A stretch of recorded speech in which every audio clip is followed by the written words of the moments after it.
Well, good afternoon, everybody. How are we? Let me get myself sorted out here. Turn that off so I ain't got no delays. Lost souls, the missus. God bless the cleaner. Oh, bloody hell, pressed something wrong again there. It's all gone blue. What's going on here? Who else we got in here? Oh, Dan. Hiya, mate. Well, here we go for another Friday. Grumpy old Git in the corner again. So, welcome to everybody, especially those in the background watching.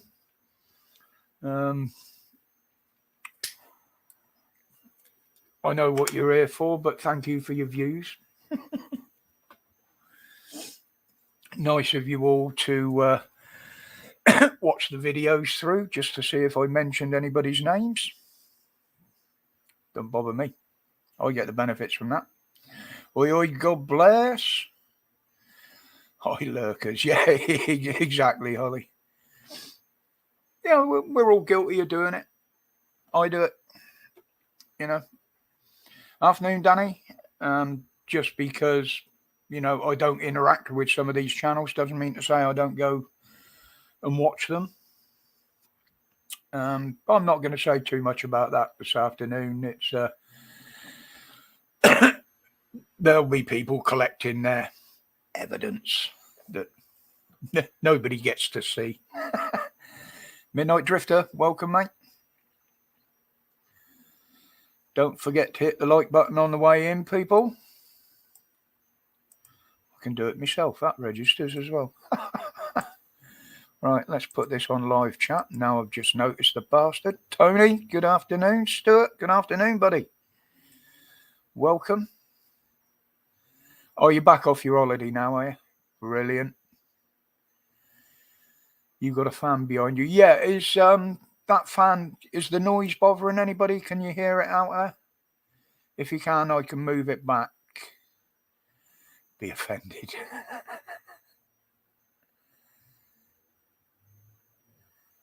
Ollie, can you tell me, is the microphone picking the fan up? Making a noise in the background.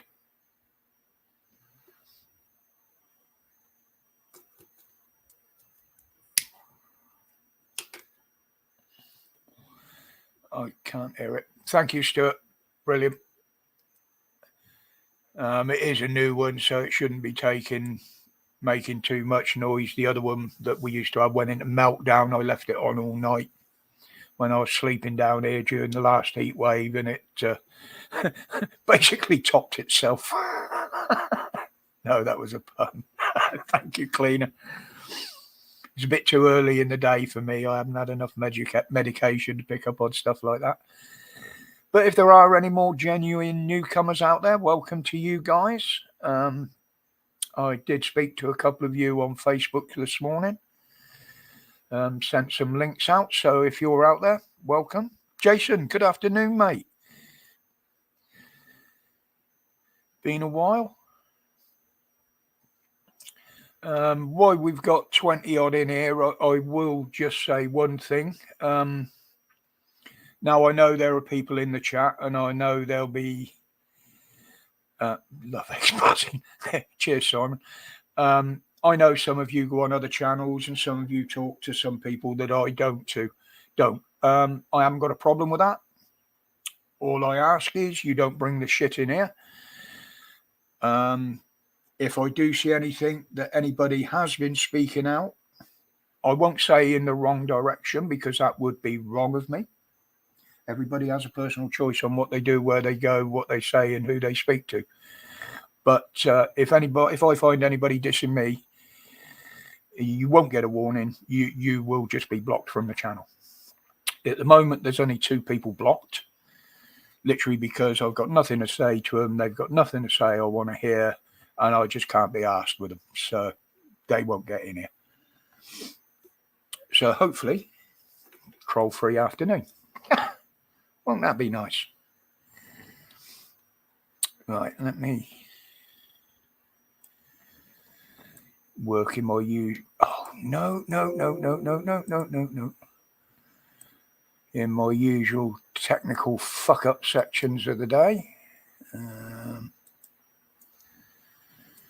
We'll put that in there. Paste that in there.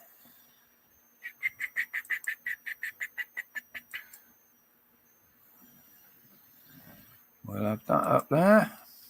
So there we go. Panels open. Who are you calling Harry and Meghan? God bless. Good afternoon, Paul. Hope you're well, mate.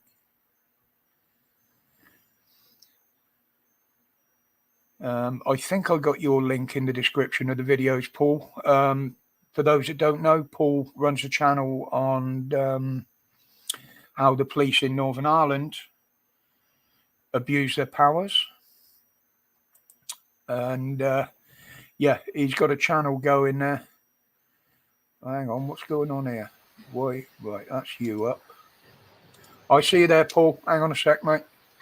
Hey, for once I get to come first. Well, you were the first one up, mate. I'll say that. No, come on, wake up, Rod. Afternoon, Paul. Afternoon, sir. I hope you're all keeping well there. Yeah, but that's a better signal, mate. That's because I'm in a bloody town at the moment.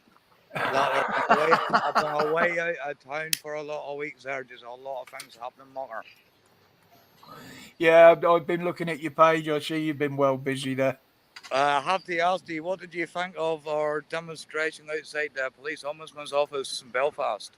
Very good. Very good. Yes. 25 minutes into me speaking, they closed up the doors. They turned their phone lines off for 4 days. They literally closed down, so they did. That means you're getting to them, mate. That means you're doing some good.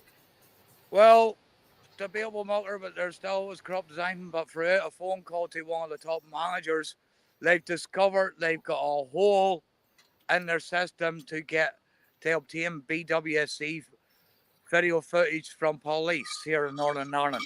Oh, lo and behold, how long are they open?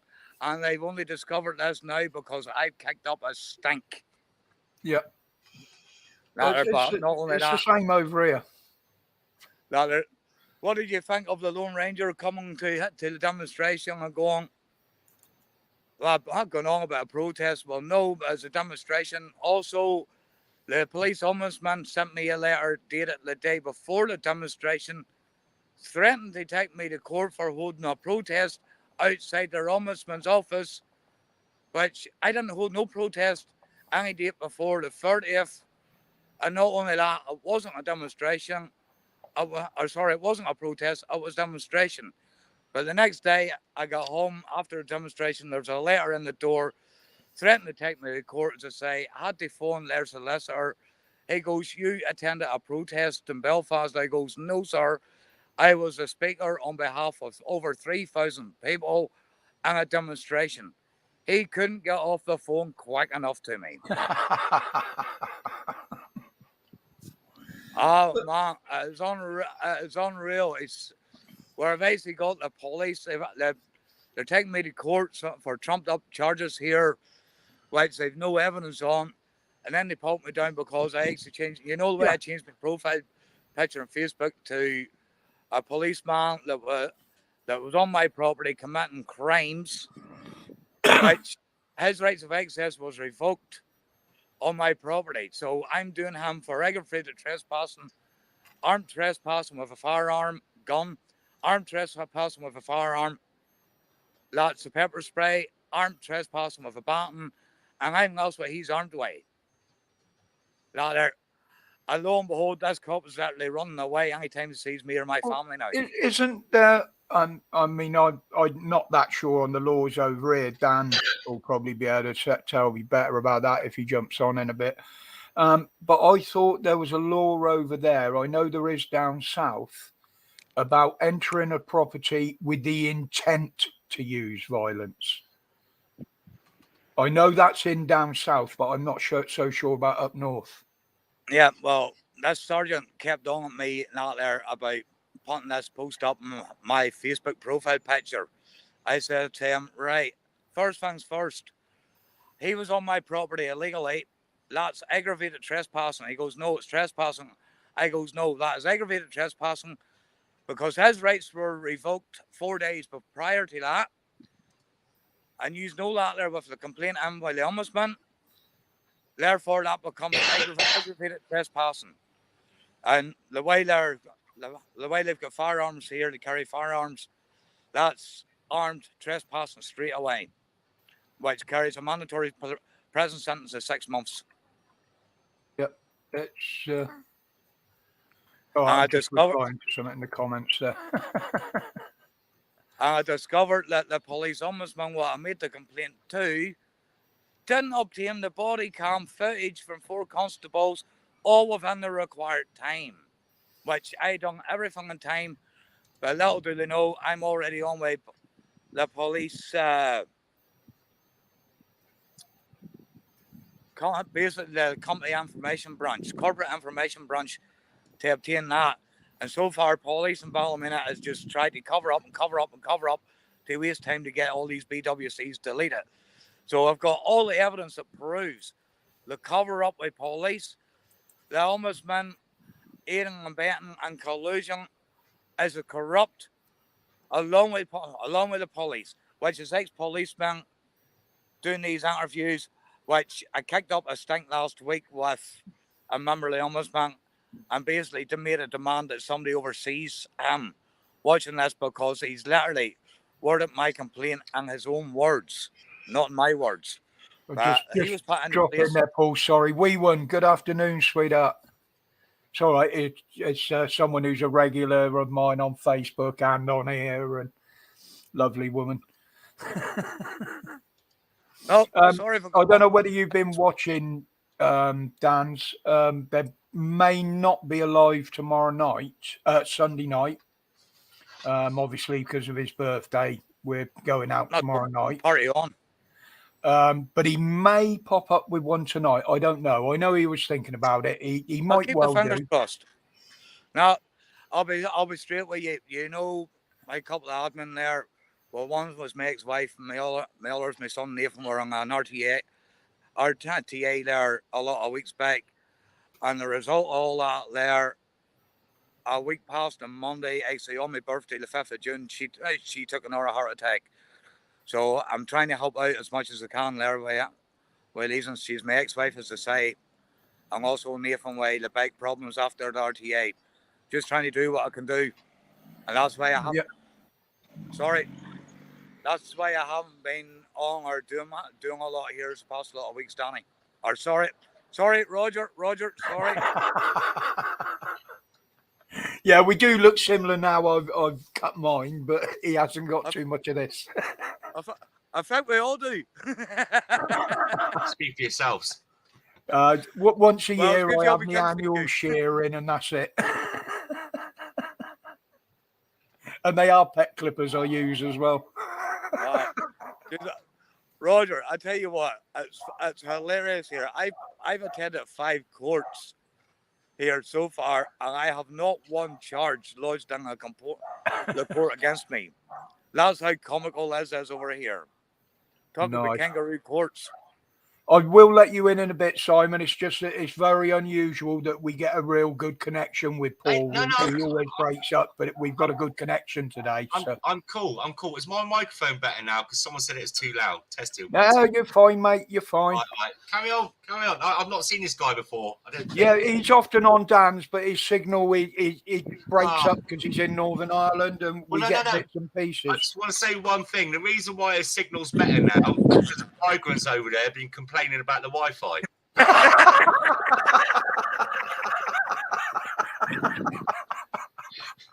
Yeah. Oh, like that one. It's unreal. There's a guy see what you're talking about out there, but the migrants over here. There's a guy here called CJ Auditing Northern Ireland. Now, he goes around to the hotels and he does a lot of audits around the hotels, what you're talking about the migrants. He did one in actually Larne Harbour Port, the ferry terminal. G4S is taking him to court for assaulting them. Whenever it's 3 of them came at him, put him down. I know Why? him. He's a little Because ginger he's guy. got a camera phone. He's got gingery hair, isn't he? No, same hairstyle as myself. Oh, Right, I CJ. know about. Oh, go on, carry on. Sorry. Sorry, CJ always keeps a mask up, but there's another one there about a couple of months back where he went up to another place, and because he had a mobile phone in his hand, he got an automatic firearm held by police, put to his head, put him on the ground and handcuffed. Right, And got classed him. as a CJ terrorist. Audits in Northern Ireland. Is that the one? CJ as in CEEJAY audits, Oh, right. auditing Northern Ireland. CCEJ.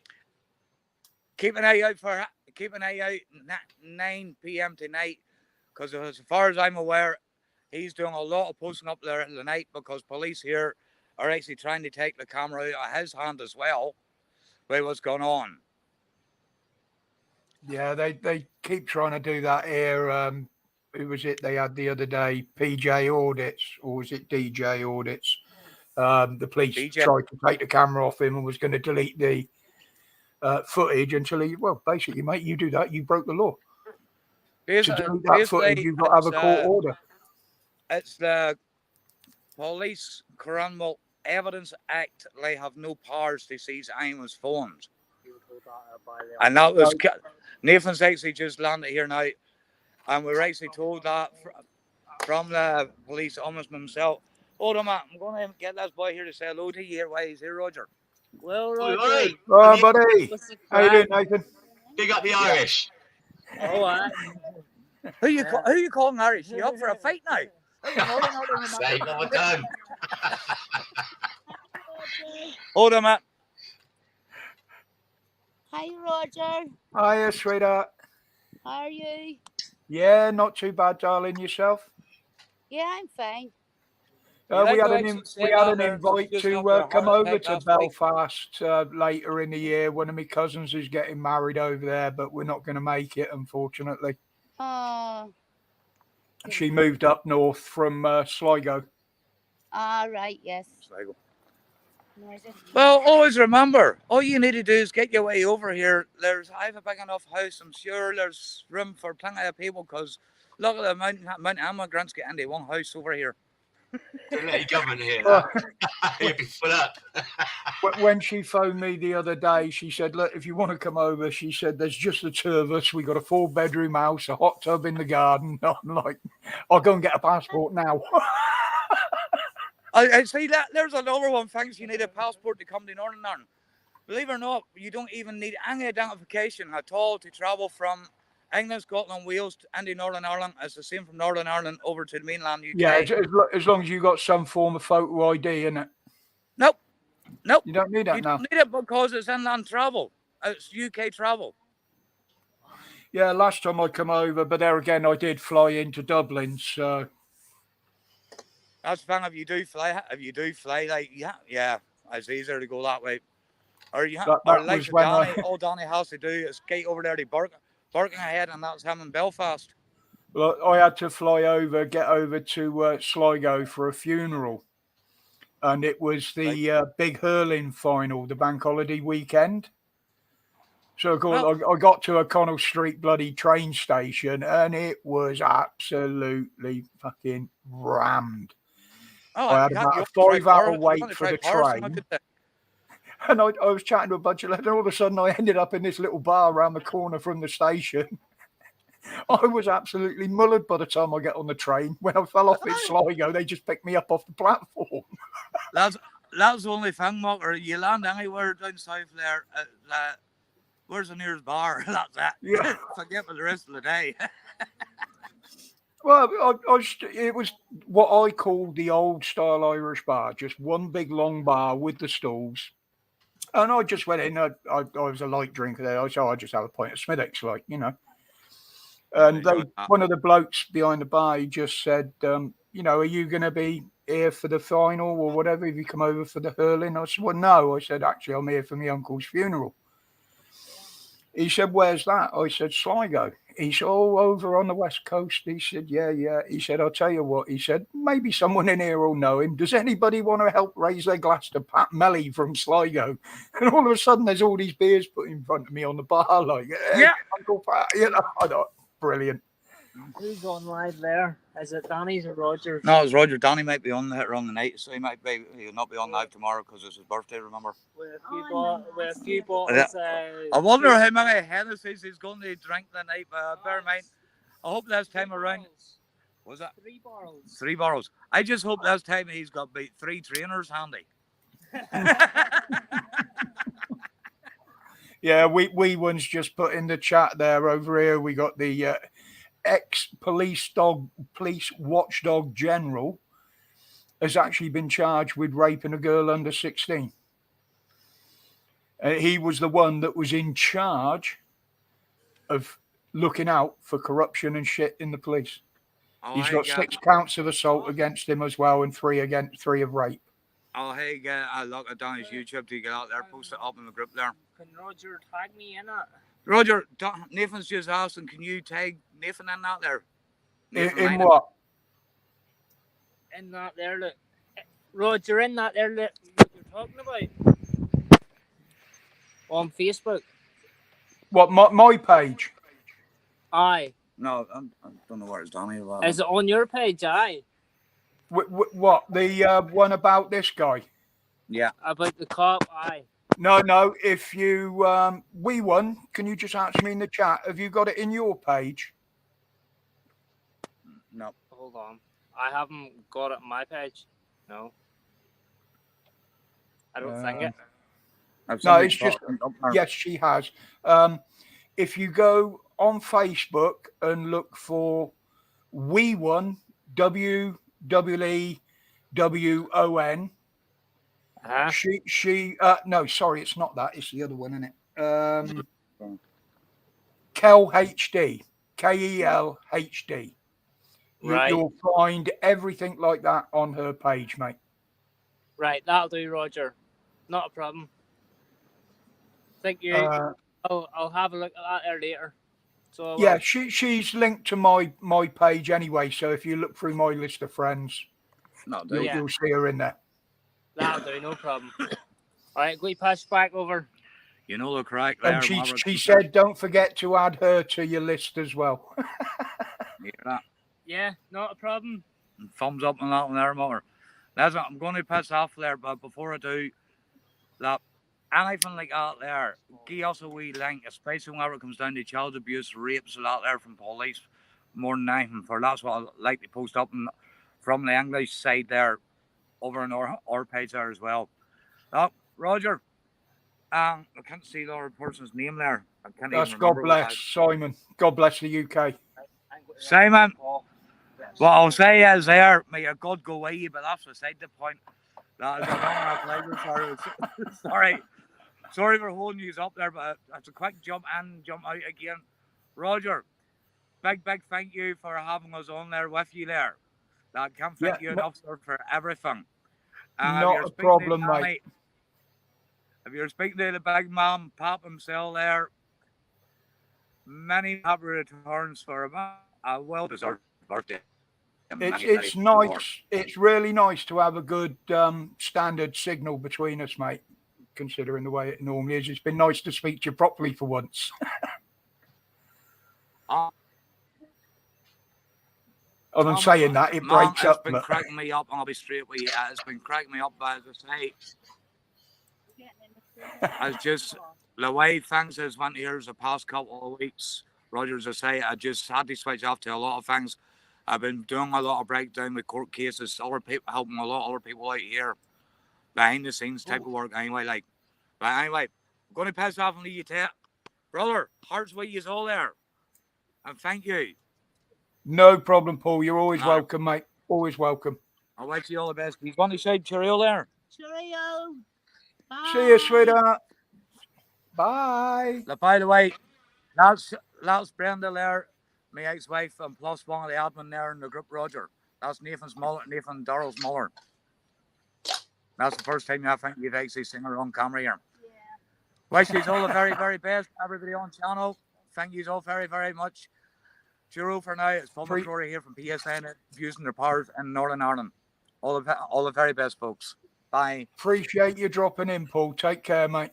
Good to see you. Yeah, he's a great bloke. It's a shame that he does have problems with his signal, because he does, as you know, get on Dan's regular, and his signal is usually terrible, which is a shame because he's got a lovely family round him as well.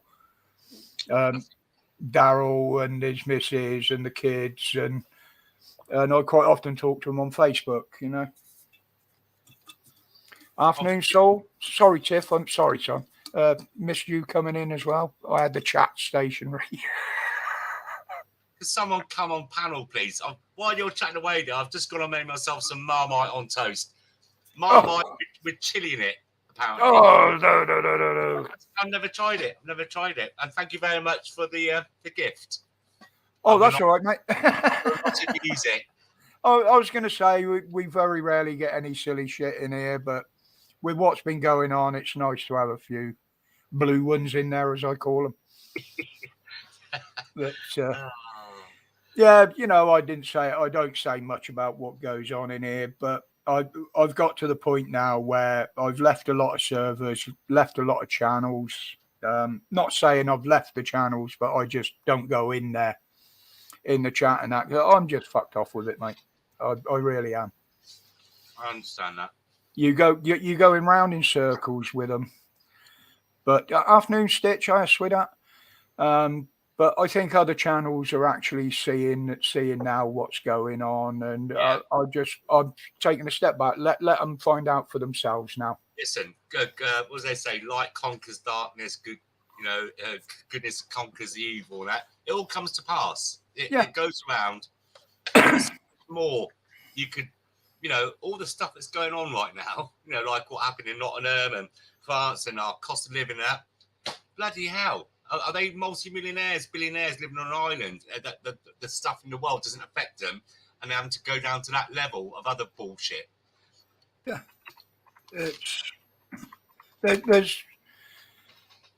there's more shit going on around the world that needs looking at than them. I know. I was, as you know, I walked away from everything. I just done my own thing, kept away from everybody, just chatted to who I wanted to. And then they insulted my missus, and that brought me back into it. And, but it is what it is. Unfortunately, that's the face of social media today. It does attract people like that, Yeah, only a few of them. I mean, most people come to YouTube channels like Cat's Last, because there's varied topics and just happiness, and she's just got a lovely heart and a lovely spirit on her. But you get the odd ones that come in and try to destroy these things. Yeah, I mean, what a lot of people don't realise is, Kat is a lovely, but she's also conducting experiments. Mm-hmm. Read the titles underneath all of her lives. Gramping on the She is doing a kind of. She's writing a lot of what she says, and she picks up on people very, very well. Oh, she's not silly. But I also think she's doing this as part of for herself. She's not doing it for anybody else. I just think she's doing some sort of social experiment to bring people together to stop the crap. That's what she's trying to do. Yeah. Afternoon, Murph. How you doing, buddy? Oh God, you're loud. Congratulations, by the way. To who? To you, Roger. Yeah. How many members have you got now? 493, 497 or something like that? 427. Right, well, as soon as you get over 500, now YouTube changed the rules this week. As soon as you get over 500, you're monetized. I'll never monetize, mate. No, they've already told me I'll never be monetized, but I mean, No, I said right from my first ever video, I will never monetize my channel. Yeah, but I've changed it now. As long as you've got 500 subscribers and 3,000 watch hours, bang, you're subscribed. You get your own relationship manager. I shall have to boot a few and keep it under 500. That's going to be interesting. That's going to be interesting, I'm telling you. Afternoon, Murph. How's everyone? Hope you're all good. Yeah, I thought you could congratulate me on my new spanner. Yeah, looking forward to tomorrow going up to Liverpool. What are you going there for? It's Pap's birthday today. All right. And Tiff and Sonic are going up to see him today to stay the weekend. Unfortunately, Holly's not very well, so she can't make it. Well, damn. But me and the missus are going to go up tomorrow morning. And we booked a hotel for the night so we can go out and have the evening and that with them and don't have to worry about driving back like I did last year. Because you're in pirate country, aren't you? So that's a good old slap. I'm in the Midlands. Midlands, all right. That's not too bad. Sutton Coldfield. All right. Yeah, it's not too bad at all. But we're literally, I mean, I hate using them and paying for them, but with the state of the motorway around Birmingham, I'm literally 2 miles in front of me is the M6 Link Road. All right. Is that the toll road, is it? Yeah. Yeah. And literally on most days, even at weekends and during the week, we can save over 2 hours by jumping on there rather than going to the regular junction. Yeah. Because it's literally where the motorway comes out of Birmingham, where we jump in. Normally, that is like the heavy industrial area. All right. Okay. So you can cut straight through. Yeah. We just go up the outside and we join it further up. Yeah. But when we go to Cumbria, I tend to leave at about 4 a.m. because the roads are nice and clear. If it's summer, it's nice and cool. We get up there sort of early morning time, about 8:30, 9 o'clock. We let the lady who rents the cottage out know that we're there. We can't get in till a bit later on in the day, but she lets me drop all my fishing tackle in the shed and stuff like that. Gotcha. We'll go off and do our shopping. She rings us when the cottage is ready. We go back, and that's it. On the Friday that we travel up, we've got there. We've got the shopping for the week. We've got the fishing bait in. And then we've got the rest of the time, we're not spending a day traveling and then another day shopping. Yeah, I know what you mean. Yeah. No, down and do a bit of fishing. No, that's the way to do it, though. That's the quality of life, isn't it? Yeah. Well, I mean, we go for 10 days, and what we do, we work it out so we've got the week and both weekends because we come back the following Monday. Yeah. So it never gets busy up there, but then you got the weekenders there, which there's a few people about, and then you got it nice and quiet in the week. Yeah. But we stay in the middle of nowhere anyway. Well, that's the best place. That's the best place, I've got to say. I love that sort of thing, going out to the country and just chilling out or down by the sea somewhere, finding a beach that no one else is on. I'm just wondering. Let's see how clever I am now. Because I've been getting on well with this tech.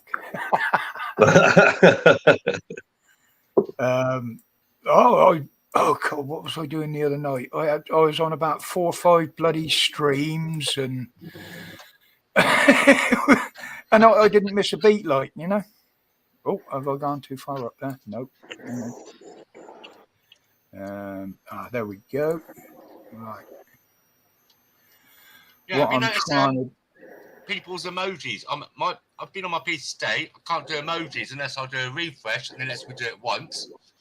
And your the good lady, obviously underneath your same roof, she's just said the same thing as well. Anyone else? Have you noticed that the emojis are dropping out in the chat? There's a lot of shit going on with YouTube at the moment. Adrian, good afternoon. Cheryl, Jason, Matt. I'm on about PC, not on my phone. Oaken Farm. Here we go. Right, just to show you how far in the wilds we are. Boom, boom, boom. That one. That one. Why aren't you coming up? That there, where that green dot is where we stay. Oh, lovely.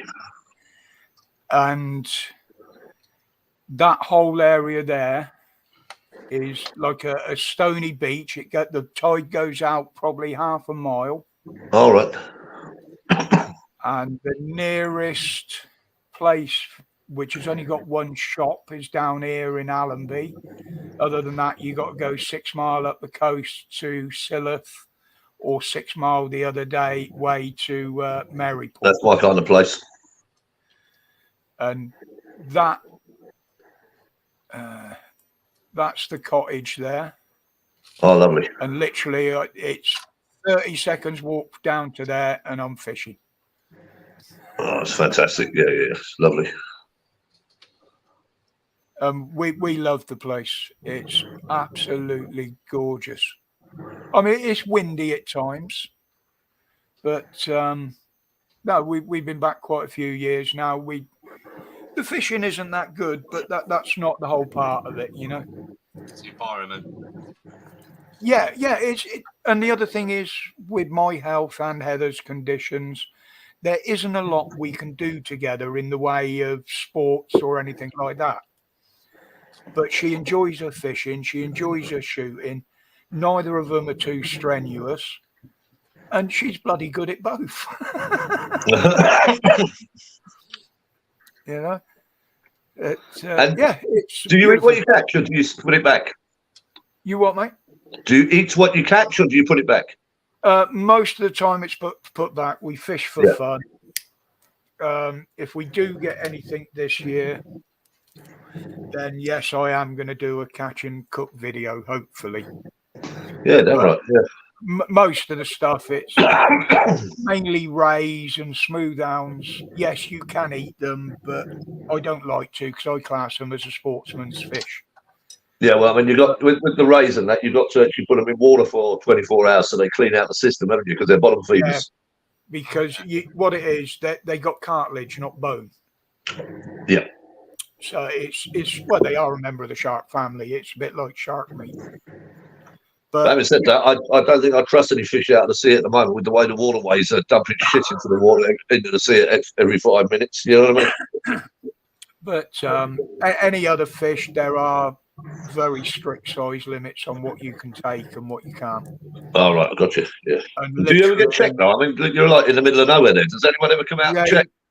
They can do. They will come around. And the other thing is, if there's other decent anglers about, they will report you for taking undersized fish. Oh, right.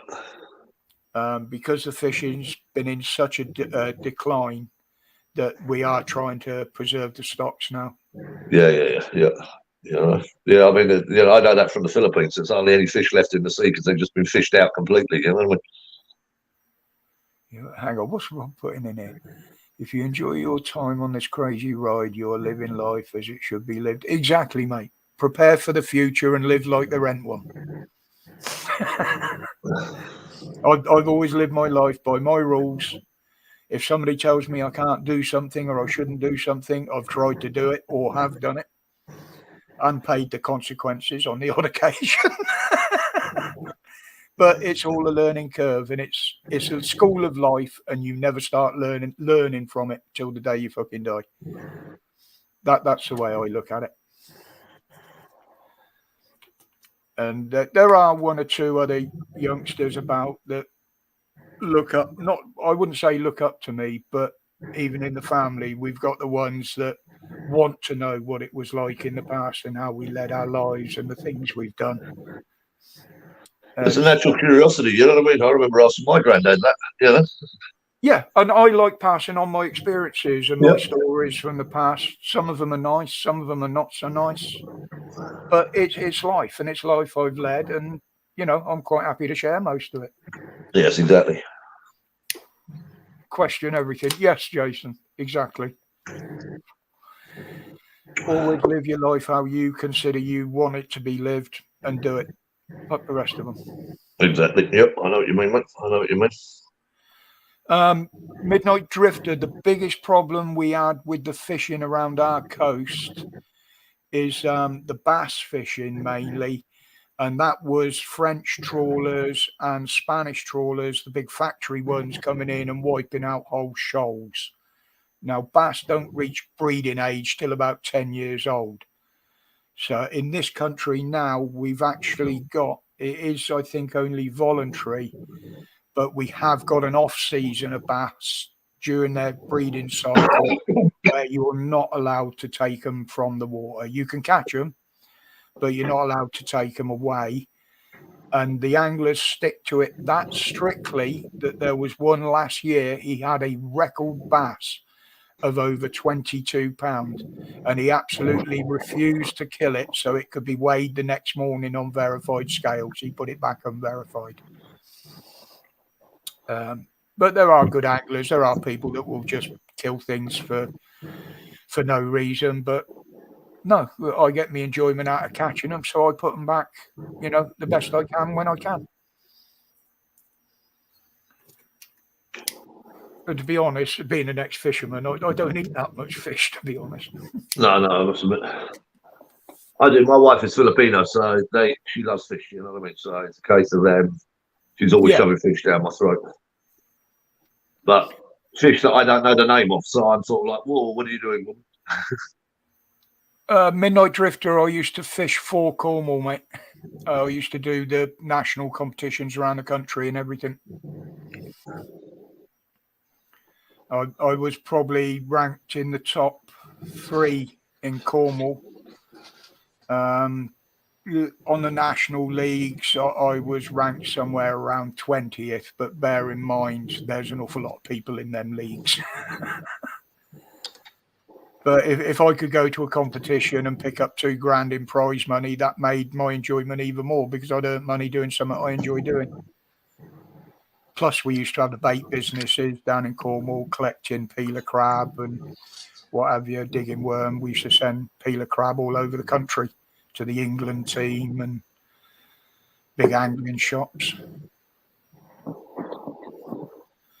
Adrian, sorry, Murph, I'd jump in and poor Simon sat up there being awful quiet. Don't mind, no, you know, there's a few in the chat that they're old friends and I haven't chatted to them for a long time. And that's it. Yep, no problem at all, my man. You know what I mean? It's a nice. Adrian, you've not been very well, Adrian. No, his wife, I think. Oh, his wife. Sorry. Yeah. And Cheryl there from Canada. She hasn't been in for a little while. Nice to see her in it. She's also part of Miss Cat's channel because they're both Canadian. Yeah, sorry to hear that, Adrian, mate. I hope it's nothing too serious. I know you weren't very well yourself a little while back. This is the problem, see, because I don't do lives every week, and obviously you can't chat with people like this on the videos. It's and last Friday I felt for you. Yeah, it's nice to be able to chat about things away from what I do in the videos, you know. Yeah, Boris resigning last week. I mean, and you didn't do a live. I mean, it was a party time, you know. Yeah. Now, some weeks I sit there on a Wednesday and oh, you did pass up. Sorry, mate. Sorry to hear that, buddy. Well, oh, look. There's someone in there flapping like a demented flamingo. Guess who it is? Good evening, sir. Good afternoon, all. How are you? Not so bad, yourself? Well, not bad. Just got home. Good. You, Roger, you all right?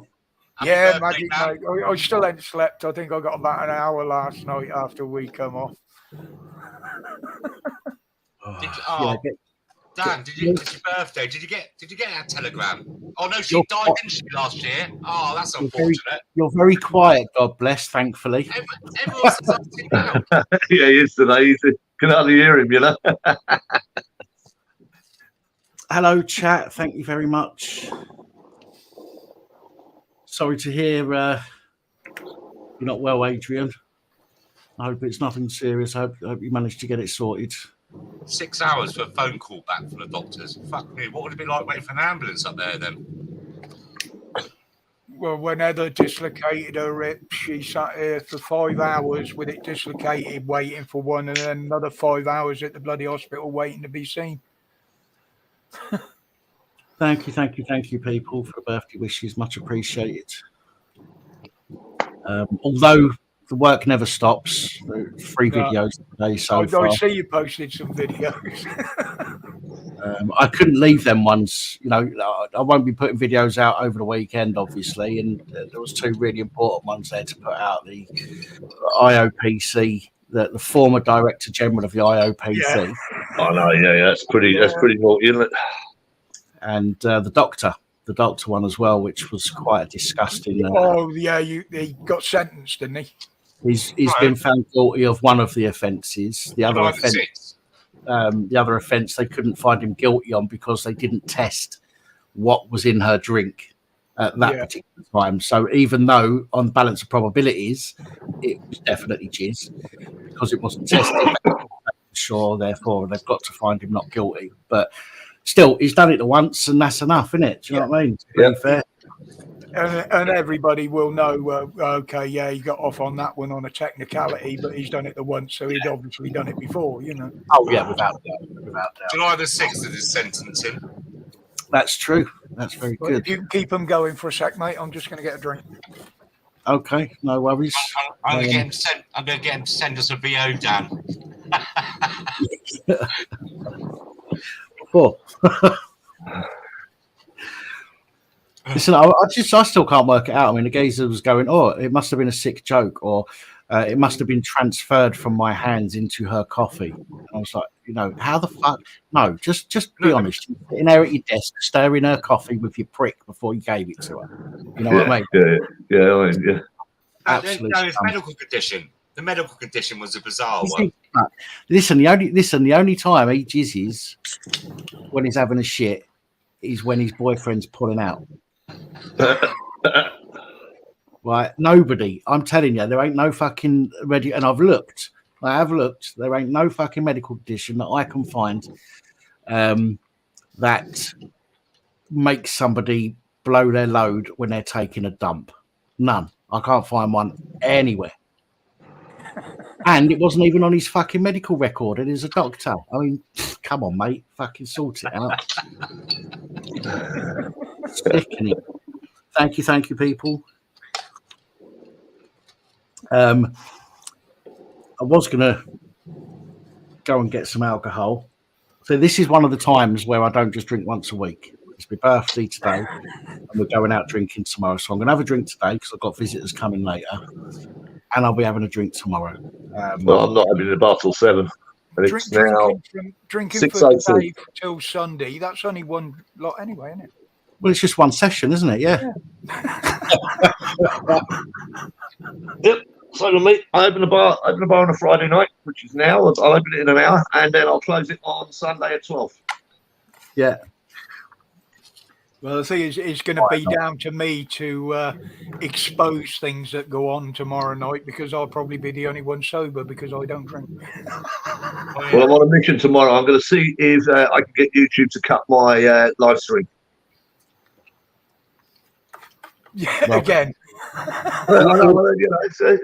It's a case. I've got some good stuff this week. I've got some very good stuff to talk about this week, so I'm looking forward to it. And like I say, it'll take up an hour and a half easy before all my batteries overheat and everything goes tits up and it goes up against the wall, you know. Well, I probably miss that because we'll be driving up. So. Yeah, no problem, mate. I'm just glad Roger's a bit of a technophobe. Otherwise, he might be live streaming himself from the, being sober. He might be live streaming in the pub. I can't even get YouTube on my phone, let alone bloody stream from it. I will be doing at least one short live stream on Saturday night whilst we're out. Early in the evening, so you still remember which fucking buttons to press. Well, yeah. The last time I got that does help. Well, the last time I got that drunk and tried to film something, I was down in Essex. I was out with an old friend. I haven't seen him for 20 odd years. And I don't remember this at all. He showed me a video of it, and I remember none of this, Murph. I remember absolutely none of it. He showed me a video, and I'm like, no, that's not me. Oh, it's fuck me, it's me. Oh, apparently there was a copper dealing with some people in a car, and I tried to go live on my phone. Apparently, I had it up to my eye like that, looking through it. Well, not apparently, I did. It was on camera. But when I looked at my phone, I opened my phone and thought, oh shit, did I actually live stream it? And I've opened my phone and it was on the screen that you get on YouTube before you go live, where you set it up before you click go live on your phone. And I've tried to write a title in there for the stream, and it was just random fucking digits. Was it? I was absolutely hammered. I've not been that drunk for a while. Even sitting here, I mean, I didn't even drink as much as I drink here normally, but I was out. You know, you're out, you're enjoying yourself, and it affects you a bit more because of the atmosphere. I think, you know. It hits you when you walk outside. Do you know what I mean? That's when I just got absolutely murdered that night. Hiya, Paul. Thank you for the post on your channel, on your page as well, mate. Appreciate that. He popped up on the panel earlier, and I'll tell you what, he had an absolutely brilliant signal for once. Fucking hell. He was on from his mobile up in the town, and you could hear clear as day. Nathan jumped in and his missus as well. And yeah, it was really good to have a quick chat with him, like, you know. Thank God for the migrants. Yeah. Who's American born? Gingers? Who's adopted? Gingers! Who belongs with floating turds in the fucking toilet bowl? Gingers! Gingers are leprechauns! We couldn't keep up with it. Collect insurance! Sorry about that. I don't know what happened there. That's one for you lurkers in the background. Here goes back on. Keep watching, give us the views. You might see some more later. It is his birthday. Yeah. You got to make allowance. Yeah, listen, I've already said, right? Listen, I'm not going to go into it too much. I've tried to draw a line in the sand and make a truce. Don't have to like somebody to draw a line in the sand. You know what I mean? Germans and the Americans drew a line in the sand one Christmas, didn't they? And played fucking football before they went back to fighting.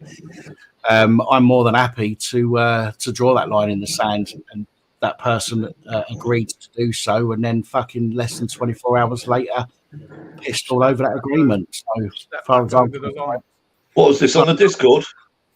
No, on a live stream. On a live stream. All right, I know you're having fun on the Discord this week. Well, yeah, well, it was partly to do with that. That is the reason the agreement has gone to shit. But again, I'm not going to go into depth on it on here because it's Roger's channel. No need, mate. No need.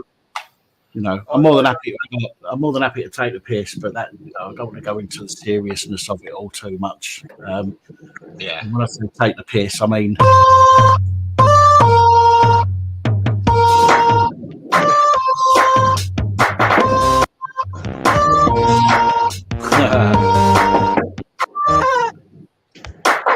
It's a ginger. It's a ginger. It's a ginger. It's a ginger. But it don't matter because it's all in banter, and Gingers have soul. Gingers have soul.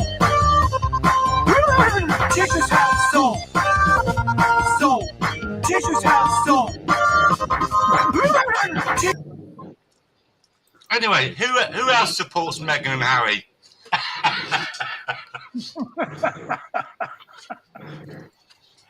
No, well, it's not. To be honest, it's not fair just to direct that at one person, is it? So one more, Roger, and I'll shut up for a bit.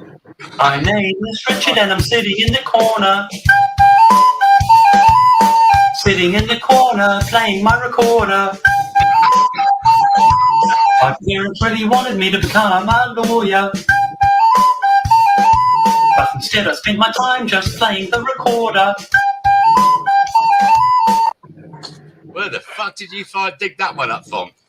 That was Tiffany's come across something on the internet and sent it to me, which I could not resist. But there's a good one doing the rounds now with the Goodfellas, with all of Reese Mogg and Boris and all of that, with Jeremy Corbyn in the boot of the car. You know, have you seen it? I was there. No, I've not seen that. I'll pop it up in the Discord later. It'd be better It'd be better if it's I'm wearing my mum's pants, playing my record.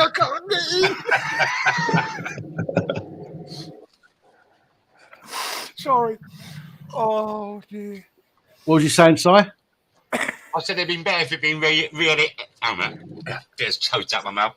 Been better re-edited. Was like I'm sat in the corner with my man's. No, I'm sat with my mum's pants on, playing my recorder.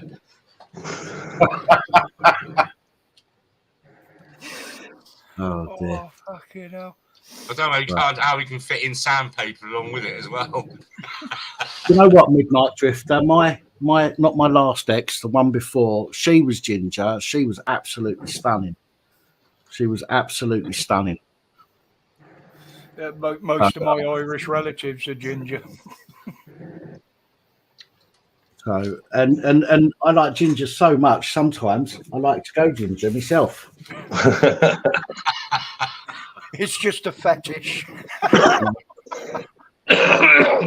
Fetish. It's your birthday and you're ginger if you want to. Ginger if you want to.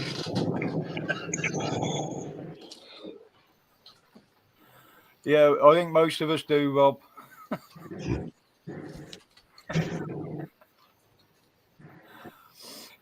Yeah, I mean, one of the most fanciable women, as far as I'm concerned, went redhead, and she looked better for it. And that was, oh Christ, I can't even remember her name now. Memory blocked.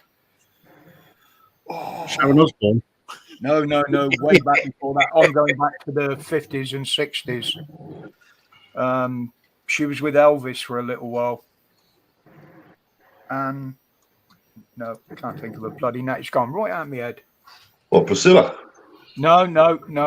Anne Margaret. All right. She was the, I don't know whether you've seen the one where he's in Acapulco and he dances with a woman in skin-tight leggings and a jumper, a tight top, with long red hair. That's I might have seen it when I was 6. My grandmother loved Elvis. You know? But when you would look at her, imagine a motorcycle, because she owns a big collection of motorcycles. She rides Harley chops and all sorts. All right. Stitch. Yes, that's it. And Margaret. There's a different Stitch. You're not a complete arsehole. So you're allowed to be redhead. So did we manage to all go fuck ourselves, Pat? Did you see that? I had a good go. I mean, I don't know what I'm going to do because, I was told yesterday that I don't have a woman and I've probably never had one, even though I've got children.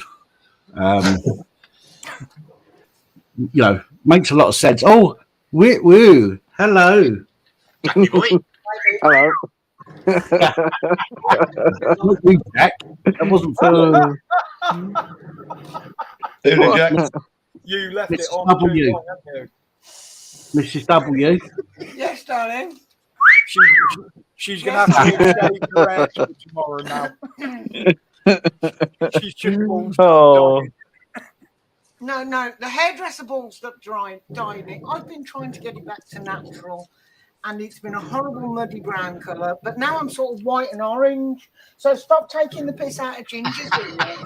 No, we're not taking the piss out of certain ones.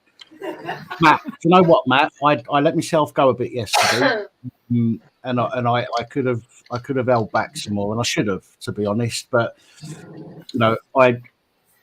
you'll notice there are certain people that don't ever get mentioned by anybody really on my channel, and those are the people that have now decided to keep themselves to themselves and leave me out of it. Right, the only people that I talk about now are the people that want to bring me up and put me and the community down, and some of the community, Roger's community as well, and therefore I will stand up against people like that. But again, I could have done better. I could have held back, and I should have. But sometimes you just need to let go, don't you? Sometimes you need to bring it out in the open, as it were, and especially when you get let down like that, you know. Well, the Kraken, what did he call himself? Something Kraken, didn't he? Captain Kraken. Yeah, Captain Kraken's releasing his own Kraken, apparently. What kind of crack is it? Probably a waxed one. Not very much it'll be waxed. Fuck you know. I would if mine was that colour. Be like a wolf. Bleached. Now, Jack, we're only having banter. We can't. Yeah, I know. This is regular channel banter. Yeah, of course. Oh, sorry. I was only having a laugh. Simon, how's the book baby doing, Simon? I don't know. I'll give it to Dan. Dan, you finished with it yet? Not yet. I think it's stuck. Didn't put enough lube in it. Oh, Jack, I'm glad you're here.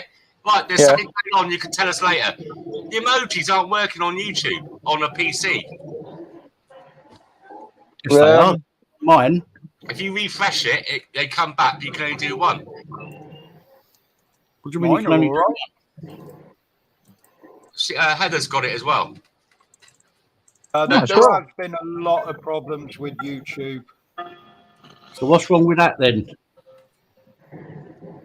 It's more of a YouTube issue, Simon, than it is. What browser are you using? I'm using Opera. Chrome. Did you just say Opera? It's Opera. I know. All right, okay. So people, so I remember how to spell it. You know, like well, when you think of opera, you think of like a choir. It's Opera. The way it's spelled. I've been using Opera GX, the gaming browser. Yeah. And my boy's into that bloody what's that game you was playing a little while ago? Harry Potter. No, I've not played that for a while now. Anyway, let's move back to the banter. I was enjoying that. We are having banter. We're talking about you and your Marmite. You and your Marmite on toast. Oh, that Marmite on toast. There's nothing wrong with that, mate. Yeah, but it's a chili one. Marmite flavoured. I'll tell you what is nice. I'll tell you what is nice. What I learned when I first moved out from home, and I was working away from home. So it wasn't when I first moved out; it was when I first moved away, from where I grew up. I worked in a pub, and they used to go to cash and carry, and they'd be like, "What do you want us to get you? We'll get you something so you can eat for your lunch." I was like, "Just get us a box of super noodles." Right? So they'd go and they'd get this box of super noodles, bring it back for me. So I just have super noodles for lunch. But then I got into a habit of making toast, loads of butter, Marmite, cheese on the top, and not melted. You just put the cheese on as it is, and then you put hot super noodles on the top. And it doesn't matter what flavour the super noodles are, it is fucking lovely. Yeah. Marmite are now releasing a centenary jar, aren't they? They've got gold and silver jars that they're releasing on the Marmite because they're 100 years of making Marmite. I'm surprised they haven't turned their bloody caps into a rainbow. Yeah. No, they're one of the ones that hasn't actually. You know what I mean? Yeah.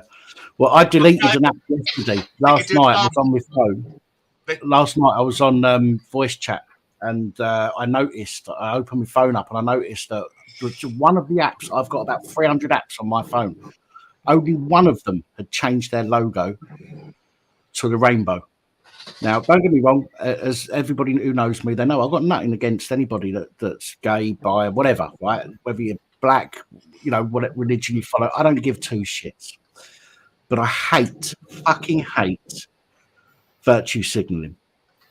And this popped up on my phone, and because of that, I deleted it. Oh, well, fuck you, I'm not using you. Apparently, the companies are getting blackmailed into putting the rainbow on. Well, they'd be handing out jars of Marmite with rainbow on it, and it will say on it outside the gay clubs, "In case you didn't pull tonight, lads." Yeah.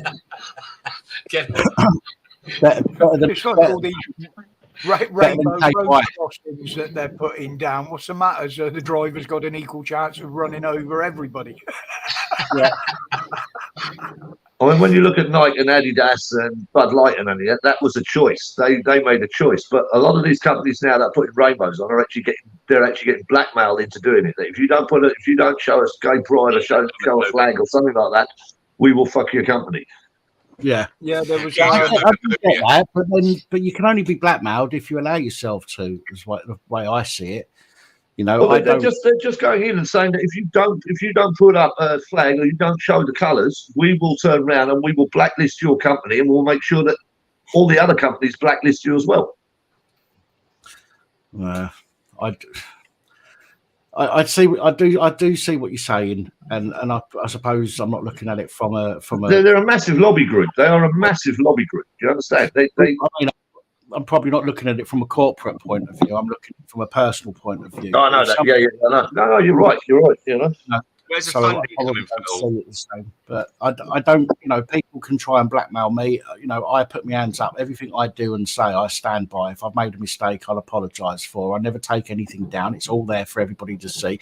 When people, for example, when people threaten to expose me, I encourage them to do so, as I have done for the past couple of years. You know, if you've got something against me, I will even give you the platform. You can come on my channel, 47,000 subscribers, come on my channel and show people what you've got. Yeah.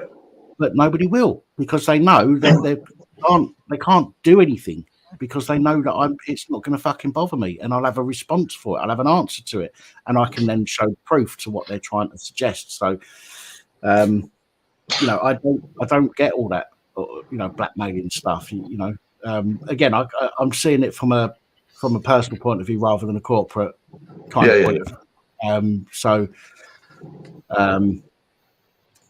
But I suppose even as a business, providing you've done nothing actually wrong, and remember, there's less LGBTQ than there are anybody else in the country. But they're the strongest lobby group. That's the problem. They're physically going around the companies. They've done nothing wrong. The companies have done nothing wrong. They just want to sell whatever they're selling. You know what I mean?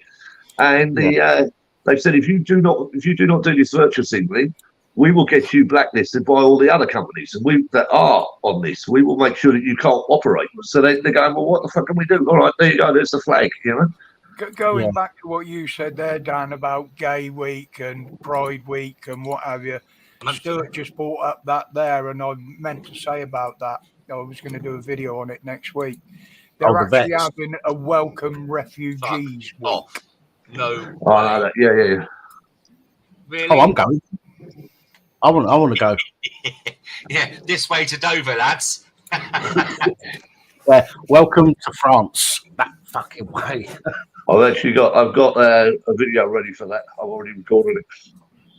Murph, can I ask you something, right? So going back to that gay pride stuff, do you remember like we had the jibber jabber, you know, the Kool-Aid, and that's lowered people's sperm counts, isn't it? They're always trying to go on about the world's too populated. Do you think who's funding this rainbow stuff, pride and that, what does that mean? You know, pregnancy rates, if you're turning people into gays that can't get pregnant, do you think it's part of that? Do you think it's a bigger thing funding it? Well, I mean, down? It was always going to be a matter of time anyway. Your average Alan's T-Bar family have about 5 or 6 kids per head, whereas your indigenous population turn around and have about 1.2 kids per head. That's right. So it's a numbers game. So, but if you can turn those 1.2 kids into raging bloody woofers, then there you go. You solved the problem there and then on the spot, haven't you? But Elon Musk said the other day in a interview, Elon Musk said the other day that birth rates have actually declined a lot recently already. So, I mean, if birth rates have declined a lot, then, you know, I can't remember the figures that he put out, but he said some figures. He's a clever guy. You know, whatever you might think of him, whatever people think of him, some people think he's like opposed opposition and whatnot. Whatever you think of him, he's a clever guy. And to be fair, a lot of the stuff that I've seen him put out is bang on the money. And this thing about the this depopulation agenda and the fact that there is, you know, X amount of less kids being born now than there were however long ago. There has to come a point where the people in charge say, okay, we've reached that point, now we stop. But they won't. They're going to keep going, because the less people they've got to lord it over, the easier it is for them to lord it over. And the more money there is for them to have, because there's not as many people needing money. Well, I mean, that's down to the global elite again, isn't it? You know. And also, if you think about it as well, even like 5-6 years ago, the average couple in England was 1.6. But another certain a group of people that come into this country illegal and stuff like that are affording to have like eight or 9 kids and 4 wives. Of course they can. Because it gets funded for them. That's fucking why. Yeah, I mean, my wife had to, unfortunately, couldn't have the baby. She was pregnant a little while ago, and we just can't afford it. And at my age as well, but we just can't afford it. And I don't understand how these people are affording. We got 5 kids, so we've got plenty of hand-me-down stuff, and that it's just too much money. You think about the money that's being spent on all of this, right? On the government's agendas, right? If they took, like the world governments, if they took that money and said, okay, there are vast areas in this world that could be used to populate, they could be used for farming, they could be used for all sorts of things to help with, like solar panel farms and all that kind of stuff, right? To help with what they're looking to do. What, the ones that don't work in the sun? Without affecting us. Well, I'm just using that as an example. Yeah. But what they do is they're affecting us when there is vast amounts of land out there already and sea where things can be designed and built. I was just going to say how nice it's been to see Jack without a disco lights going behind him. Look what we got there. Yeah. Well, no, they are still going on behind it. It's just because it's very. But I mean, light in my room. Pat, in answer to your question, I mean the whole population of the UK lives on 8% of the land. The other 92% of the land is owned by 882 feudal families that they were given the land by King Henry VIII. Yeah. And they are never going to give up that land. Afternoon, Rex. Oh, is that for the UK? Yeah, just in the UK alone, Jack. The whole population of the UK lives on 8% of the landmass. And yet 2% is owned by 882 feudal families that were decreed by King Henry VIII. And yet you have what's the word? Compulsory buyouts from governments and councils like us, but won't compulsory purchase other bits of land. They wouldn't be allowed to purchase anything else. You know what I mean? I think the easiest way to look at the way this country works, if you look at King Charles's coronation and you see all the people turning up and all their various robes and everything else like that, they are the landowners of the UK. Yeah. If you're going to drop the bomb on that bloody place that day, that would have been. I needed Guy Fawkes then. I can tell you that would have been a bloody would have solved the problem instantly. You remind me of somebody, Jack. I know who I think I know who you're about now. Go get your recorder out. Play your recorder. No, I'm waiting. My name is Richard and I'm sitting in the corner. I know you've already seen it, Dan, but I wanted to play something. I knew, Roger. I know you've already seen it, but I don't think... Here we go. Here we go. There's not a day goes by that I don't get mocked. Is there? Come on. Come on. I'm just waiting for Roger. Tell me if you can hear it. It's in the private chat, Roger. Yeah, I'm sharing my screen as well, so you haven't got to worry about downloading it and sorting it out. I've just got it all. Has any of you guys got something in the back room there? Yeah, it's Jack. That's Jack's, is it? Yeah, right. So you can hear it. I mean, it's just. Yeah, I'm not even going to say anything. Just don't explain yourself. Happy birthday to you.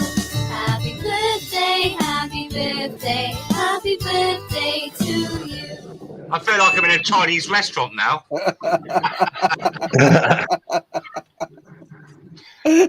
Yeah, and I've just made my wish, and you're still here, Jack. If that was on Dan's channel, you'd have probably had that taken down by now. No, that was a copyright. That's copyright free. That music, that audio track. No, not the music. See, that's banter because Jack's a friend. Yeah. Exactly. I still like how Sonic's got a couple of images of you that, like, I don't know, drinking your Coke and stuff. And Yeah, you're I said you're a friend. Don't fucking push it, lads. Oh, Lord. Hello, Tiff. Thank you. Hold on. Someone was saying in the chat just now about the depopulation. Now, I wonder what would the populace say if the government turned around and said, right, we're going to do a voluntary euthanasia program. Me, him. I wonder Yeah, what percentage would apply. I wonder what percentage of the left would be running to the front of the queue. Yeah. Because they want to save the world. Just caught some information about our friend down here in Malaga. Share it. He's got a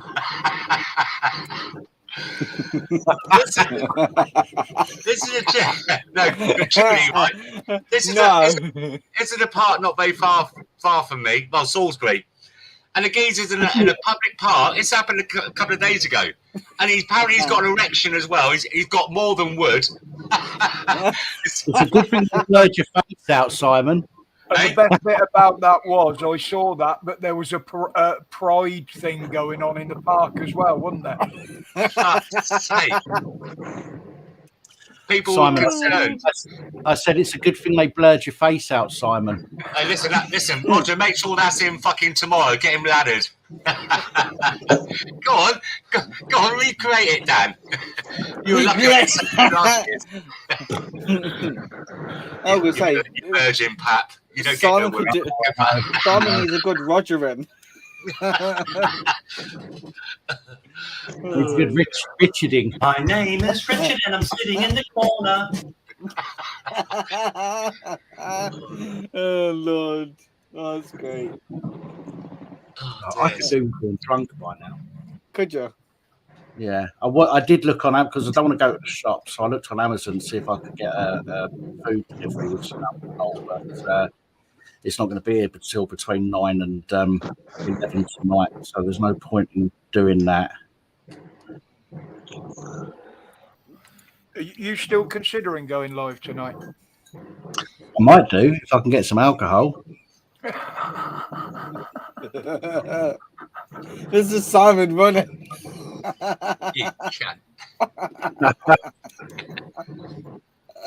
He's not going anywhere though. He's just. Well, actually, it looks like he's. Well, if you run and don't go anywhere, you use up less energy. Yeah.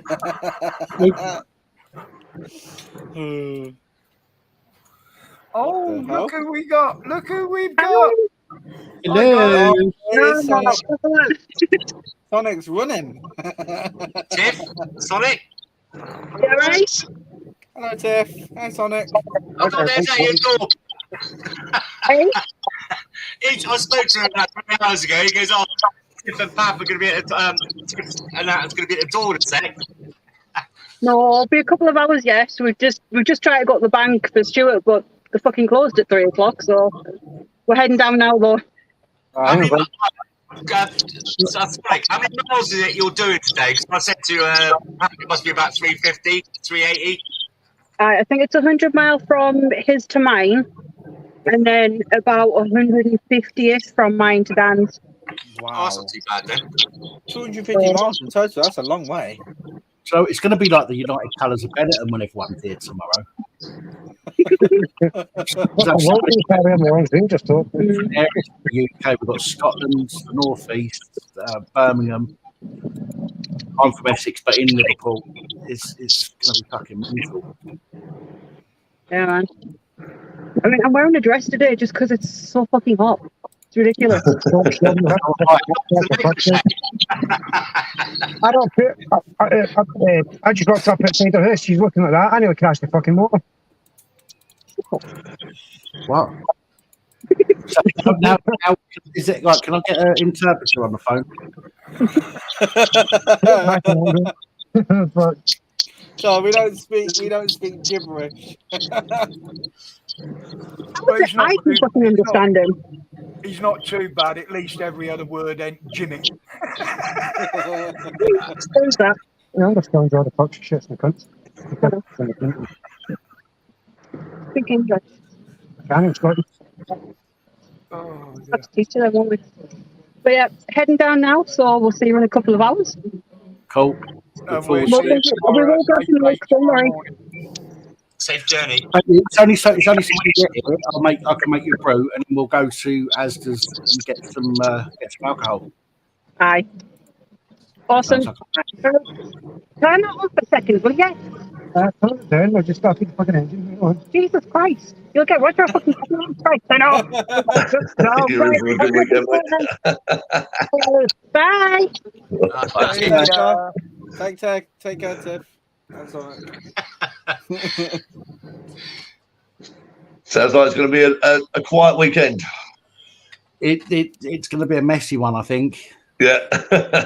Yeah, It won't be too bad if it's just us lot, but because it's more or less an open invitation, you never know how many and who's going to turn up. That's the thing. Yeah. Oh, what was it? I mean, last year we had what 3, 4, 5 people from the channel turn up that live locally. Just drop which was in, nice. you know, because they knew we were there, and Yeah. So, and this year, I hope they turn up. And wasn't there a veteran that you were speaking to outside? He come down to see you as well, didn't he? Just to wish you happy birthday. I remember a vet outside. I don't know if he came down to see me. I think he was walking past asking for change, to be honest. Was it? I thought you knew him. That was all. Yeah, I'm sure he was. We was outside and he walked past asking for some change, and I give him some change, and I think he was talking to him for a bit, and he was homeless, wasn't he? Homeless vet. Ah, that's where I lost the story then.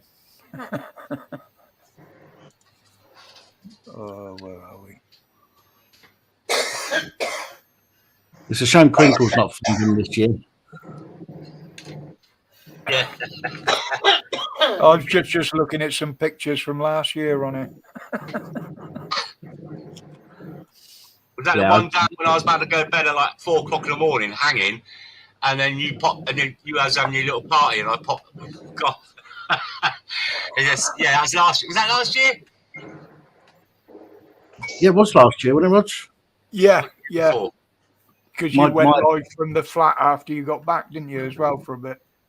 Yeah, my idea of time has fucked since I had those strokes last year, but it doesn't seem like it was last year. It seems like it was longer ago for some reason. That's why it feels like 2 years ago. What was it? Tony Blackler? I don't know. Yeah, the Blackler, Richard Blackler. Richard Blackler, that's it, opposite the railway station. It's either Elliot Street or Charlotte something. I think it's Elliot. Let me just double check.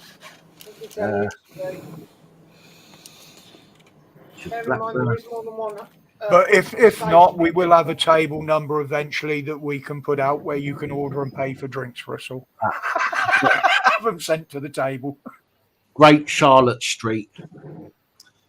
Was that the Weathers, is it? Elliot Street. Holly's just put it in there. Great Charlotte Street.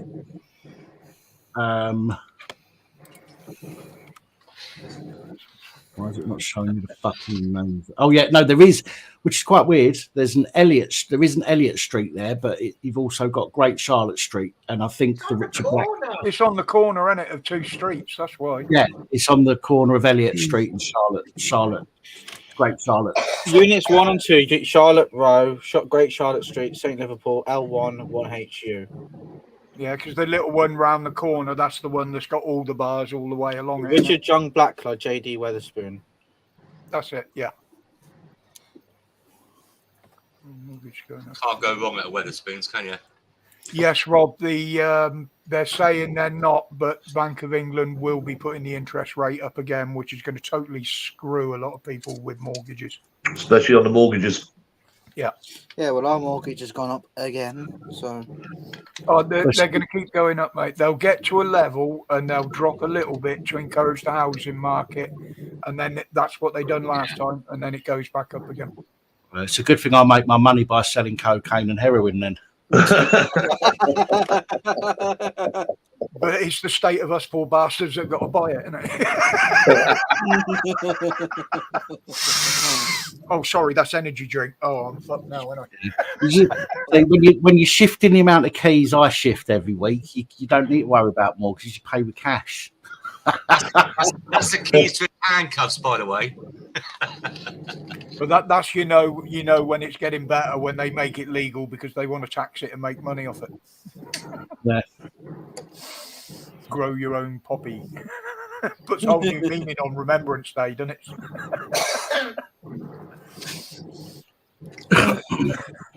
Yeah, people have gone up a lot more than that, Tony.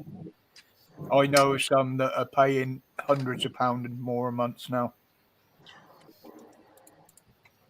I think and like that, you notice that all of the banks this week withdrew all of their mortgage packages, and they're saying, "Oh, we'll reissue them once we've actually realised that we can chisel more money out of it." Yeah. Well, it's a way. People are going to lose their homes. Yes, they will, and that's what the government want. Yeah, it's a way of the government getting their hands on your property. Yeah. You default, bank takes it off you, government buys it off of them, cheap. Yep, and there's your residents to put your new influx in. Yeah, Serco probably buy that, won't they? Yeah, well, Serco are desperate for every property they can lay their hands on. If you go on their website, their bloody advertising will rent anything. It doesn't matter. We'll do it up. And we'll look after it and give it back to you in a better shape. And you know that King the thing is now they're kicking a lot of them out the hotels and putting them in these camps and going to float them on these giant fucking canoe things. And then torpedo the fuckers. They've still got to pay the hotel owners because they signed a 7-year contract. So even though there's no immigrants in them hotels, them hotel owners are still getting the fucking money. Yeah, same for private lets as well. The landlord could evict his tenants now, and then the new ones that come in there, I think it's a 5-year contract, a really top rate, above market rate rental, but it's guaranteed for 5 years, even if they're only in there for 6 months. And at the end of it, they strip the house, put new bed, bathroom, kitchen, carpets, decorate it. Yep. Serco, King Charles has got major shares in it, as well as that Tony fucking Blair. Yep. No surprise there. Yep. I've got to say, when it comes to the hotels, though, it's like what they used to do in the Black Plague. They put a red cross on the door, and any hotel that has taken migrants, I would never stay in again. Well, there is one of the girls. They've started to. I don't know whether it's finished yet. They've started to draw up a list of all the hotels if anybody does want to avoid them. Yeah. It's it's the only way of fighting back. So look, you wanted these people in here, right? That's it. Go woke, go broke. Yeah. Well, they took the Judas shilling, and if they took the Judas shilling, no problem at all. They can go out of business once all the migrants are housed in all the properties, and there's no one to take over the hotels. Then we won't go back there. Yeah. They can own the house. And the thing is, it's not only that. These resorts where they're doing it around the coast are losing millions in summer revenue because people ain't going to go there because these people are there. They don't feel safe with them there, and rightly so. Nuki had a bit of a problem. They moved them out of the main hotel that they were in now, the Beresford. But there are still a lot of people. I mean, I know people down there, and some of them have got hotels, guest houses, and they've said they've had cancelled bookings even now because there are still some of the immigrants there, and they wouldn't feel safe. And they're actually going somewhere else. And not only that, they've taken people from Liverpool and Manchester and everything else and displaced them down to Newquay and Cornwall and places like that, because they've offered them houses down there just to make room for the houses up in Liverpool and Manchester. So they're moving whole populations of people around the country that are not immigrants. They're national, and they go and off they go. Settled with their kids, family networks, friends networks. So they just split them up. But I mean, they're offering them such a good deal. Oh, you're in a 2-bed and you need a 3-bed. Well, we've got a 3-bed down in Newquay. You can take that, Yeah. It's got to the ridiculous stage now that they're not doing anything about it. They keep saying they're going to do something, but they don't. They're just going round in bloody circles. No, it's too late. It's fucked. Yeah, it's fucked. It's gone past the point of no return now. Yep. And they thought they could hide it all, but thanks to people like Tracy, Little Vet, and that, it started to get good exposure and big exposure on social media. But the time it really took off was Nigel Farage could see what was going on. He could see it was popular with the people, but there was nothing about it in mainstream media. And he jumped on the case. And that was the first start of the mainstream media coverage of it. Oh, well, I mean, you had the Office of Disinformation going on throughout the COVID side of it. And they had someone from the BBC, someone from Facebook, someone from YouTube, in the room at all times, and every hour on the hour, they were ringing up all the social media platforms to drive home the message, get everyone vaccinated, and do not allow anyone on who's talking about don't get vaccinated. Yep. So there was a concerted effort by the government to actually turn around. The woman, she was under cross-examination by Parliamentary Committee the other day, and she admitted, yeah, we were there to drive home the message. Yeah. Anyone talking about it, we shut them down. We were telling YouTube, shut them down. Show Facebook, shut them down. Don't close their account. Don't let them anywhere near it. Don't let them talk about anti-vax. Don't do anything like that. Boom. Every hour on the hour, they said they were ringing people. It's not just the UK. We won this all over Europe. They had the 77th Brigade on it as well. Can I put a link? I don't like using that term, 77th Brigade, because it sound and it's got connotations of conspiracy theory to it. But it is true. Simon, you can put a link in if you want. You've got a spanner. Yeah, no, I'm asking if I can. So Active's back up and running. It's stopped the boats. He did a stream an hour ago, and he's been streaming today. So here we go. Yeah, Nobby's down there as well, isn't he? Yep. Yeah. So I don't cover a lot of it on the channel, but I'm still in touch with a few of them. Well, Nobby knows he's got a bed here. If he ever goes down the PSD, down the bath, and that, he needs to stop someone over the night. She's all right. Yes, we won. You're in competition with our Holly here. At the moment, she's our queen of the Facebook jail. But you are slowly catching up there. She had about 5 accounts banned or something, didn't she? Holly did, yeah. Yeah. It's hilarious on there. I'm surprised that I haven't been yet, because I quite often share health stuff. I mean, if you think about it, the Philippines had a retirement visa going, and 35,000 young Chinese fighting age men turned around and took advantage of this retirement visa, and they were young. So the Philippines instantly cancelled the visa. No one else is allowed in on the retirement visa because they said 35,000 was too much, right? But the UK has allowed 70,000 fighting age men into the UK, and no one has said, hang on a minute, this is a problem. Yeah. Other countries around Europe now are seeing the problem, and they're shutting the borders to them. Yep, Sweden shut the doors the other day. There's going to be more heading our way. They reckon that there's something like 10 million displaced people in the world. Well, he came on the other day, didn't he? And he said, "Oh, we've reduced the influx by 20%."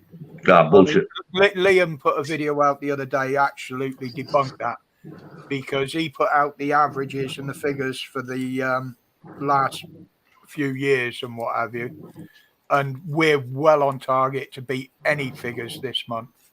Well, so I mean, that's 20% bullshit. It's all down to the weather. That's the only thing. You know the tragedy in Greece that happened with the boat? Yeah. And there was something like 500 people on that boat when it capsized. But what I couldn't figure out was there was a guy there, an English guy, who'd flown out, and he was standing there saying, "Oh, I think my wife was on this boat." And I'm going, well, what the fuck is she doing coming over on a boat? If you've got a British passport, why have you just brought her in legally? She probably got on the wrong boat. To get an extra house, extra benefits. But I mean, he said my wife was on that boat. I thought, well, why did you fly her in, for fuck's sake?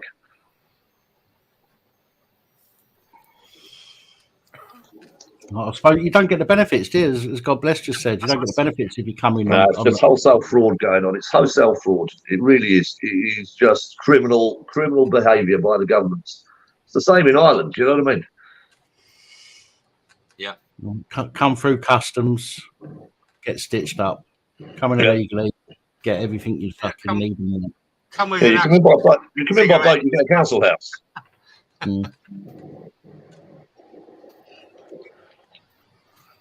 Sorry, guys. Just, Right. Yeah, Dan, have you heard this thing about monetization of the channels on YouTube now?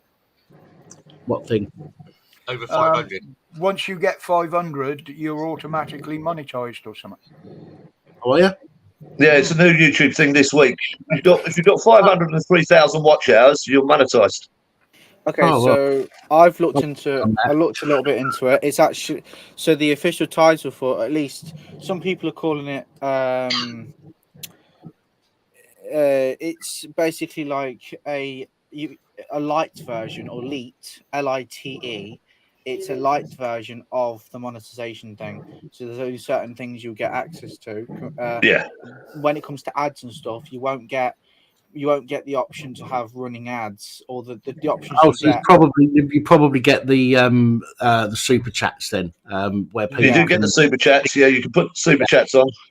Yeah, you get super chats. You get the stuff, but the super thanks, and you can put affiliate links on. You can do things like that. You can put affiliate links onto the channel as well. Yeah, that's okay, but I don't believe you actually. I don't think you get the monetization. I think you might be right there, Jack. I don't think you get actually you don't get the monetized. ad You get a part. relationship manager as well. Yeah, it makes sense. It makes sense. Give people the option for people to do super chats, because people And want obviously, you still need the 1,000 and the 4. Is it 4,000 watch hours? Is it public watch hours? Is it 4,000? 3,000, I think. Isn't it? No, that I'm on about like the full monetization. Yeah, the full one is for 4,000. I don't know.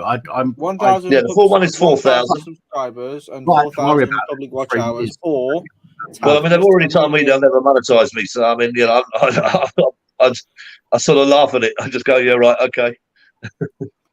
or 10. You see the I chat, think Dan. We would. Yeah, 8,000 watch hours. I think it's 10. Oh, it's 10 million. It's 10 million shorts. Do you know you can? That's right. If you get 10 million views on the shorts, that's the other thing, Jack. Yeah, you're right. Yeah, that. So it's either or. So that's one of the ways to get yourself monetized, or get yourself basically be or have the eligibility requirements for be able to go into YouTube partner program. You need one of the two. The problem is doing that for the shorts just encourages people to make shit. Yeah. They just want people to do something really fucking shit on a short, you know, like they do. I mean, look at these shorts that we see all over the place saying, you know, it says watch to the end, and you think something's going to happen, and they purposely nothing fucking happens. Yeah. You know, All the shorts are is YouTube version of TikTok. Yeah, that's correct. Yeah. I hate it. I fucking hate that. I know it does. I know people can make a lot of money on it, but I hate it. I won't do it. I think I've only ever put up 2, maybe 3 shorts on YouTube and 1 on TikTok, and that was just the cat. But I don't like all that stuff, because it encourages people to do shit stuff like that Mizzy prick. Yeah. Right. Yeah, It's just there are encouraging now sort of mindless. popped up It's as just well. mindless. It's mindless shit, is what it is. Yeah. Personally, I'd rather YouTube just leave me alone to me making me videos. You know, I play by the rules now. After having me 2 bans, I make sure I keep up on most of the rules, so I don't go beyond them. Yeah, I get a bit close to the line at times, but I make sure I play the ball. But they just don't play the ball with us, you know. Well, they've sent out another video now the other day with the fuck word in it, and they're actually using that word within the YouTube videos. So it's now becoming a case that it's becoming normalised on YouTube. All they're saying is the first 7 seconds, don't just start with it. 15 seconds before you swear. Yeah, it's at 7 now. They've put it down to 7. Have a 10-second intro. Yeah, exactly. Yeah. Why do you think mine's as long as it is? Although I don't swear as much on them like I used to. I used to actually. People moaned at my last intro, the one with the music, and obviously I've changed that recently. There's no music on there now. It is shortened by a little bit. I think my intro is about 12 or 14 seconds long now. But that was just, I mean, I'm just doing that as an experiment. But I've been pretty good with when it comes to swearing on my videos. On my live streams, not so much. My live streams, I've got a mouth open. Yeah. But on my videos, I've reeled it right in. I mean, I was terrible on my videos when I first started. But I have calmed down a little bit now. I need to go it depends on the level of alcohol involved, doesn't it? Well, there is that. Yeah, that is a determining factor. Yes. Well, considering my lives are called a beer with Murph, you're fucked from that point, aren't you? You're that bollocks most of the time. You can't get the bloody thing up and running. Well, that's part of the fun. That's part of the fun. Will he get this live stream working? You know.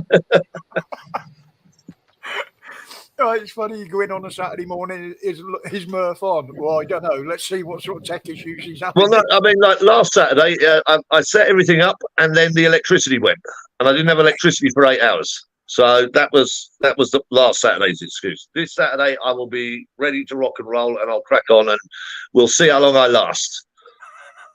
Before everything goes into meltdown. There's no Reese because he got himself arrested this week. Oh my God! What's he been up to? He went out on, when Man City were playing, he went out with some boys and they were drinking vodka and doing everything else like that, and that was okay. That was no problem.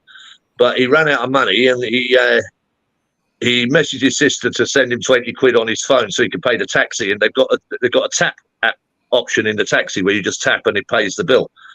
Well, he got back and he tapped and it wouldn't transmit. It wouldn't pay the bill. It wouldn't. So the taxi driver got very upset with him, and he said, "Look," he said, "it's on the wall here." He says, "If your machine doesn't work," he says, "the taxi ride is free." And the taxi driver, no. So Reese got out of the car, and the next minute the taxi driver gets out of the car. So Reese runs, the taxi driver runs behind him, and taxi driver grabs hold of him, and Reese turns around and whacks him one. All right, so that was that. He then came back, he went to bed, and I didn't hear anything more of it. But I was sitting here the other night, and the next minute, 4 CID walked in and put handcuffs on him and dragged him off. So he's currently in central jail at the moment, awaiting trial. Yeah. I think he gets 2,000 dirham for every punch. I think is the going rate at the moment. Oh, I'd lay into him. I'd get my money's worth. So he'll be gone for about a month, and then he'll be back. Wish him well if you speak to him, mate. I will do. I was speaking to him yesterday. He's fine. You know what I mean? He's 26. He's a young lad. You know what I mean? Tell him to keep his back against the wall. Don't talk to anybody called Bubba. Yeah, I spoke to him yesterday. He got moved from the local police station over to central jail, so at least he's there now. He's got a bit of room and he can get out and get some exercise. They've got a gym, they've got a library, they've got things like that he can use. So he's all right. We actually say that you haven't been in Dubai. The taxi drivers are that unfit; they'd never fucking catch you. But yeah, so it's a solo live stream this week. Yeah, I shall have to watch the rerun. Unfortunately, as I say, we could be trying. I'm going to make it interesting. Trust me, I will make it interesting. I've got a lot to do. I'm going for a target. I've got 92 subscribers, so I'm going for the 100 this weekend. Whoa, still growing. Fingers crossed. And if anybody wants to go over to, I dare say Ollie will put the link in. I think everyone is there already. To be true with you. There is a link permanently under all my videos to Murph's channel, Dan's, Holly's, and various others as well. All clickable. And all of the subs, the list in there, they're varying different types of people. Some cover the migrant thing, others cover the government, some cover the police. So there's always somebody in there that's got a bit of information. Mine is general chit chat and a load of politics. Did you say politics then, or politics? I said politics. Yes, I did. Right. Yes, I did. because most of it is. Yeah. You know? Oh, But we're going to have a celebration. The downfall of Boris. But I mean, the one thing that I am going to really highlight is how shit Labour are, because I mean they abstained the other day from the freedom of movement bill. Yeah. Yeah, so they've just proved themselves to be exactly the same as the Conservatives. I mean, if you vote Labour, you're an idiot. You really are. If you vote Conservative, you're an idiot. So, did you see the staged arrest of the Stop Oil protester the other day? I know, yeah, that was ridiculous. That was ridiculous. 40, 50 stood behind him, and all they do is arrest the one stood in the front and leave the rest to carry on. I honestly think that they've been funded by the government or something like this, you know, by the back door. Because what did we have last year? The climate, the insulation people. Yeah. Well, I think they're the same bloody people now standing up and not stop oil. Yeah. And any rational argument is you stop oil, the whole world will come to a bloody halt. Yeah, just stop oil, Extinction Rebellion, and insulate Britain. Yeah, you know what I mean. But where are they now? They've disappeared. What I'm saying is, you get these groups coming along in one after the other. It's like they're the same people. Different guises. Yeah. They The put on a thing is, different colour vest. Now, the police escort them as they're walking along the road. Now, do you remember back during the London protests or any other protests? What's the first thing the police do? Kettle them. You can have your protest, but please stand off of the road. Yeah. I haven't seen them doing it with these idiots. And apparently they rushed in new laws on there past couple of days that even if they're slow walking, they can still stop them. But that's not been implemented. They won't do it because it fits the agenda, mate. Yeah, but they brought in these new laws to arrest them even if they're slow walking a couple of days ago. It's down to the coppers' discretion. Again. Oh, yeah. God. If they think they're holding up somebody going about their daily business, then the coppers can act. But the problem is, it's supposed to be. I don't know why they turned around and had to bring in new laws. You have the obstruction laws. Yeah. Highways, yeah. That they could have used quite easily. You're obstructed. You're a breach of the peace. If people are getting angry, you're in breach of the peace. In place, and it has been in place for years about purposely obstructing a public highway. Yeah. You know, they've had the laws there all the time. This bullshit about them. Oh, we don't have the laws to deal with this. Yes, you did.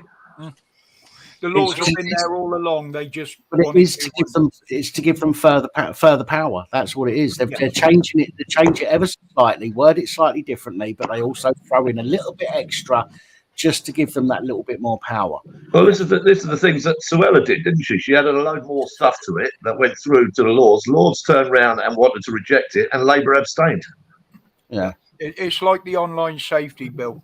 Now, if that was just being used for what they said it was going to be implemented for, which was for keeping safety online, that bill would have been half as thick if it was just that. The rest of it, about 70% of it, is made up for censorship for people like us, nothing to do with safety. We've got tougher laws now than China has in place at the moment. Yes, exactly. We won. Create events to increase tyranny and division in society. You're a freer person in China than you are in the UK. Yeah, as simple as that. Rob, how did you just post a video without moving your hands? Oh, that's what that noise was. Who? Me? No, I just got an alert for one of your videos. Well, Rob, I can get behind that idea, mate. Reduce oil use by 30% by stopping women wearing makeup, hair products, and perfume. Well, mind you, the perfume, not so much, because I like a nice smelling woman. As well as them disagree with the amount of body fluids that I put. As well as them not having clothes. Well, I can get behind that part of it. Can we keep the makeup and just dump the clothes? Because sometimes the makeup is required. I like natural looking women. See, without the makeup, you know whether a woman's good looking or not. We'll all become monks. You could actually, and I think someone worked out the figures on it, you could actually replace half of the textile industries in the world if they went over from man-made fibres to hemp. Yeah, but you bear in mind that Scottish Power are spending £1 million a month using diesel generators to power their windmills. Yeah, and their electric vehicles. Yeah. Weird, isn't it? They're called a windmill, but uses diesel. Well, you know, wind farm. But they apparently all the wind farms are not generating enough, so they're using diesel generators to get them going, to get them Well, fired they up. had it at the big get-to they had up there, didn't they, when all the world leaders come up? They provided them with these hundreds of electric vehicles and then realised they had no way to charge them, so they bought in a load of giant generators. Yeah. And again, you've got the solar panels now that can't handle the sun. Yeah, it's... Yeah. This net zero thing is really going well, isn't it? Well, it's like I said, maybe 2.5 years ago. They implement all these things. They want them to come in. Some of them are good ideas, but they don't think of the fallout because they haven't been progressed properly. Well, if you look at EVs now, the second-hand market in them has crashed. There's no value in a second-hand EV. A lot of people don't realise EVs have been around since the early 1920s. Look at your milk carts. If they even before that, mate, there was there was back in a the car. 20s. There was delivery vehicles. Ford were developing some, and if it was that good a technology, it could have been started to be perfected back then. And they have been working on it for years, as we've seen. There's various electrical vehicles have come out. They've been crap. They've been shit. The only successful electric vehicle I've ever seen is the Express Dairies milk cart, the milk float. Because it didn't travel very far. It was just a local delivery, you know? Yeah. And the thing is that they're going all over to these battery cars and electric cars, but making everything in them. You know, they say it will do so many miles. Yeah, it will if you don't have your aircon on, you don't have your radio on, you don't open the windows now and again. You know, you've just got to sit there and hang on to the steering wheel, and it might do those miles. But if you use any other features of the car, not a chance. Well, one of the biggest ecological disasters that no one talks about is that these batteries all have a certain amount of hours of life. And no one has come up with a solution to get rid of the old batteries yet. In fact, we once just put in there, they've had electric cars for over 100 years. Wasn't it yours that I shared the pictures and that of the Ford ones and the old vintage ones we were? I remember both of us did something on Facebook on it. If they'll just bury the batteries like they do with the nuclear waste. Just bury They'll probably it. just dump it in the sea. Yeah, they'll probably just dump them in the sea again, you know? Let someone in a couple of thousand years worry about it. Fuck it. Well, it's like, nuclear, it's the clean, green energy. No, it's fucking not when you see the amount of waste they got to store. Not only that, but if you take in the amount of energy it takes to make the car in the first place. Well, what is it they reckon? They say, and I reckon it just evens itself out. They say that it, the energy it takes to make an EV, or the carbon footprint of building an EV is something like 20 years worth of running a petrol motor. Yeah. But then, I mean, I'm probably exaggerating on that number, but then it comes down and over the lifetime of the EV, it's supposed to be lower than petrol. But if it's that much higher to build one, then it's going to just even itself out. At the most, it's going to even itself out, level out the amount of carbon over the life cycle of an EV and of a petrol or diesel motor. Sure. Where they win on the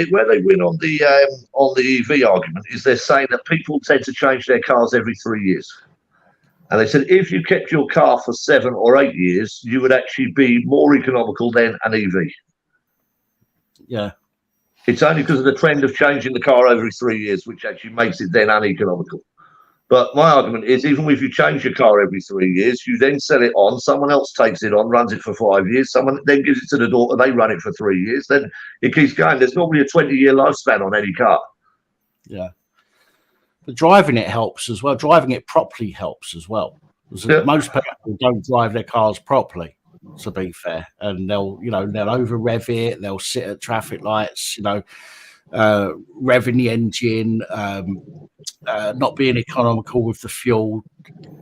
There's all sorts of things with a petrol and diesel motor that will affect its carbon output, if you like. And lots of people don't know how to drive a car properly. It's also I'm not suggesting I do, by the way, but Well, it's been proved before a petrol car causes less pollution than it does at 50 mile an hour than it does trolling through a city at 15, 20 miles an hour. Yeah. It causes less pollution at 50 mile an hour. And that's why a lot of these speed restrictions on the motorways now are 50 mile an hour, funny enough. And then I did videos on this some time back about what they're doing with the roads and where it's all heading. And everybody, no, it's for safety, this, that, and the other. I said, give it a couple of years and then come back and tell me I was wrong. Yeah. And I've had several come back this year alone, have come back and said, you were fucking right about what they were doing with the roads. So I said, I know I was. If I was wrong, I would admit it. But it's an agenda. They're trying to put it across the world. They're trying to put the 15-minute cities in, and they're trying to do this, trying to do that. And now that every time they try something, they're having to wipe it out a week later. If you look at the ULS thing that they just had to get rid of. My car would survive an EMP pulse. Is it still got the stone wheels and you put your feet through the bottom? Flintstones, we're the Flintstones, we're the Yabba Dabby family. Thank you, Stuart. Yeah, we've had a good attendance in here today, actually. We were up to, I think it was 30 in at one point now. Oh, we know it's a lot of people just coming in to see what we're talking about. They probably had their fill now. So Adrian says he's got to work farm vehicle. I think this one is too gentle for everyone. It's a gentle Friday afternoon. It's getting everyone in the mood before the alcohol is taken, and then it's the rip roaring. Well, the thing is with me, Murph, I'll say what I want on air because it's my channel. Exactly. And other people will just drag shit to other channels. And it is a shame because there was a couple of good little channels out there. I mean, don't get me wrong, they are still good little channels. They've got what they want. There's just one or two idiots that go around spoiling it. Yeah. I used to have a 1958 Austin Austin A35 4-door saloon. Did you? Yeah. British racing green, but it only had a 958cc engine. The little putt. Yeah. With a the little A series engine in it. An exhaust like a McDonald's straw. Well, you've seen pictures of some of the motors I've owned. What's my first car? I had a Ford Capri. Yeah, I spent a fortune on the engine, spent an absolute fortune on the engine, and the whole body rusted around it. I used to like racing Ford Capris. I used to love them. Other people couldn't drive them, but I used to love racing them. And then I bought a big Granada Estate 2.8 gear, and I loved that car. I loved it. It was a tank, but I loved it.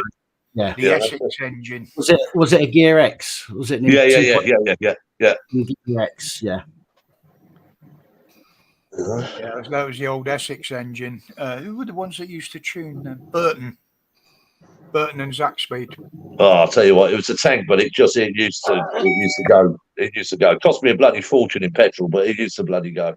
Well, I had a left hooker. My mate bought it back from Germany. We fixed it all up and put it back on the road here. And that was the original 301 Mark 1 Savage. Oh, very nice.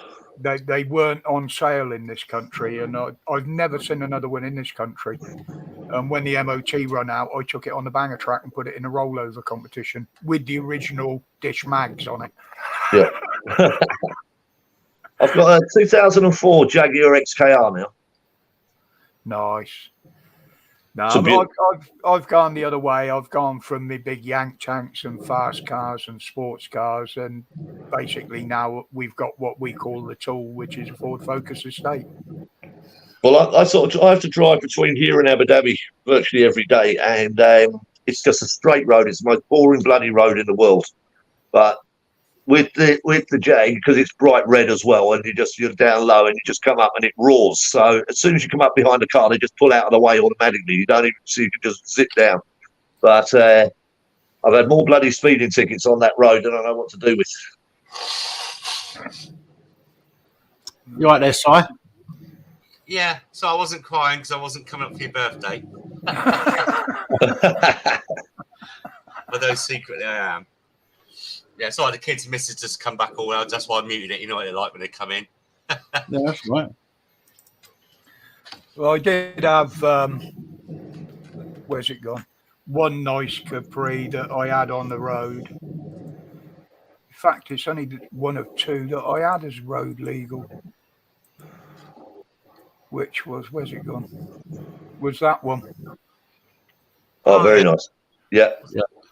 S or X Reg? Y Reg? I can't remember now. I think it was a B.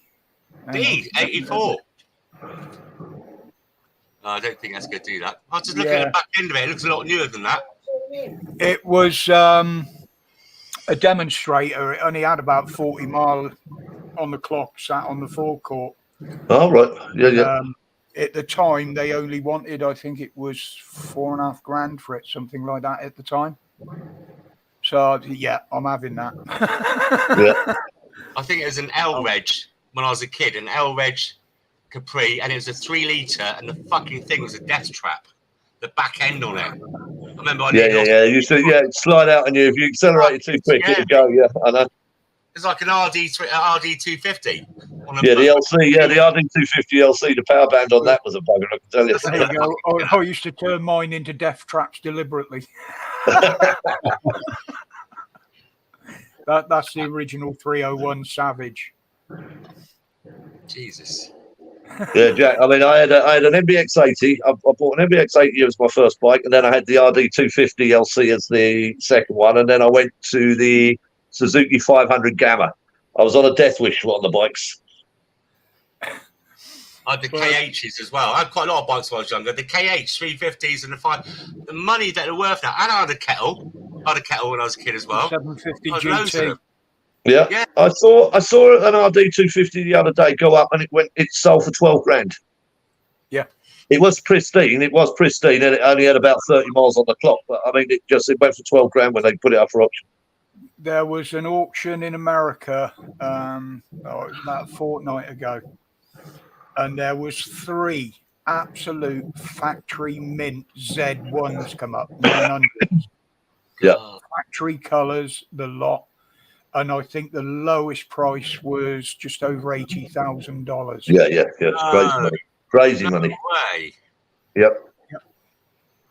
I mean, at the shooting show a couple of years back, they had a couple of vintage bikes on sale there on display. One of them was the old BSA A10. And I was just looking around it because I made a joke to the woman that was on the stand saying, "Oh, yeah, you got the oil pan underneath. Good girl." Yeah. Because I said, "You know how to make them leak proof, don't you?" She said, "How's that?" I said, "Put a Triumph engine in it." But I said, you know, I'd been out of touch with the scene for quite some time. I said, "Well, what's the thing worth like this now?" And she said, "Well, in that condition, it's not quite tip top." She said anything between 15 and 20,000. And I'm like, okay, we used to pull things like that apart just to ride them around the fields and the pits. I know, yeah. And then throw them away when they broke. So, I mean, there's certain bikes that are just classics. You know what I mean? It's I was looking online the other day, and there's the Honda ST 1300 Pan European. Yeah.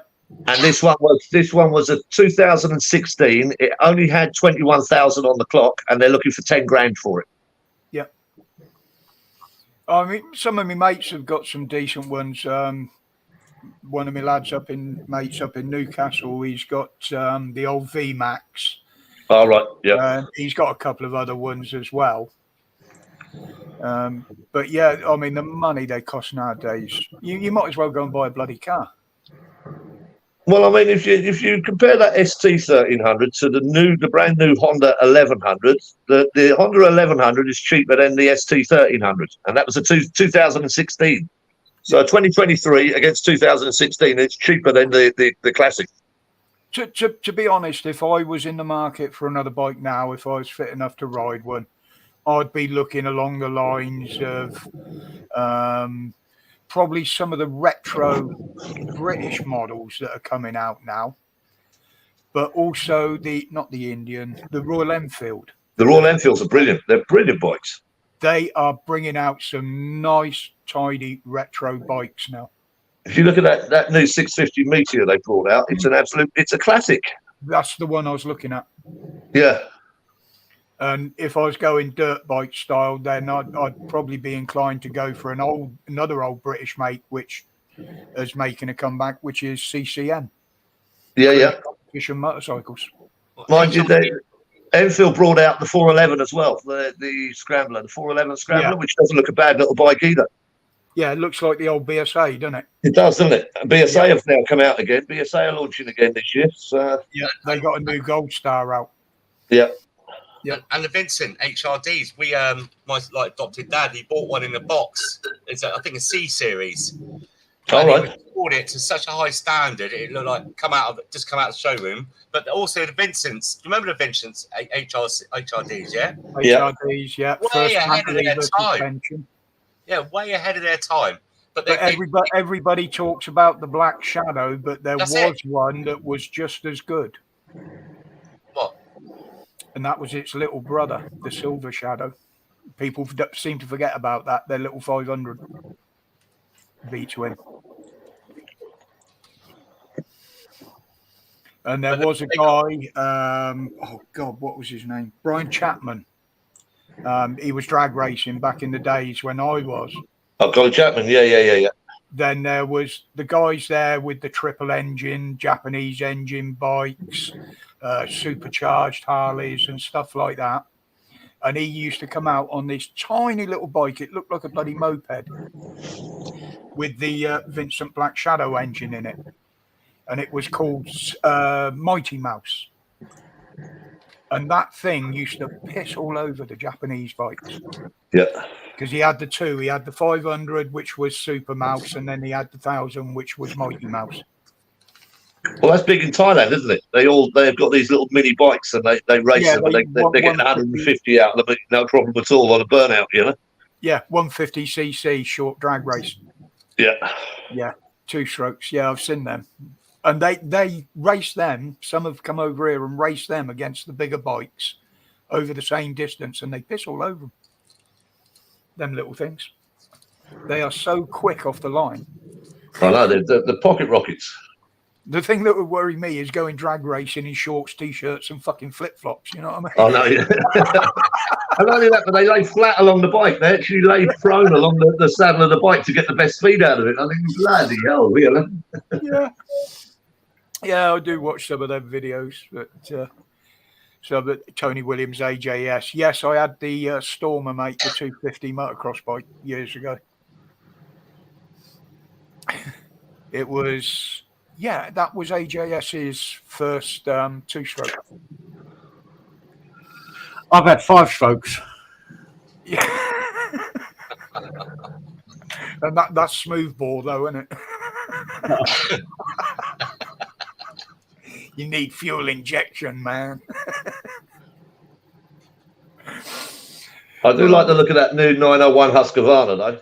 They've just brought out the adventure model on it, and it does look quite good. I'm tempted on it, I must admit.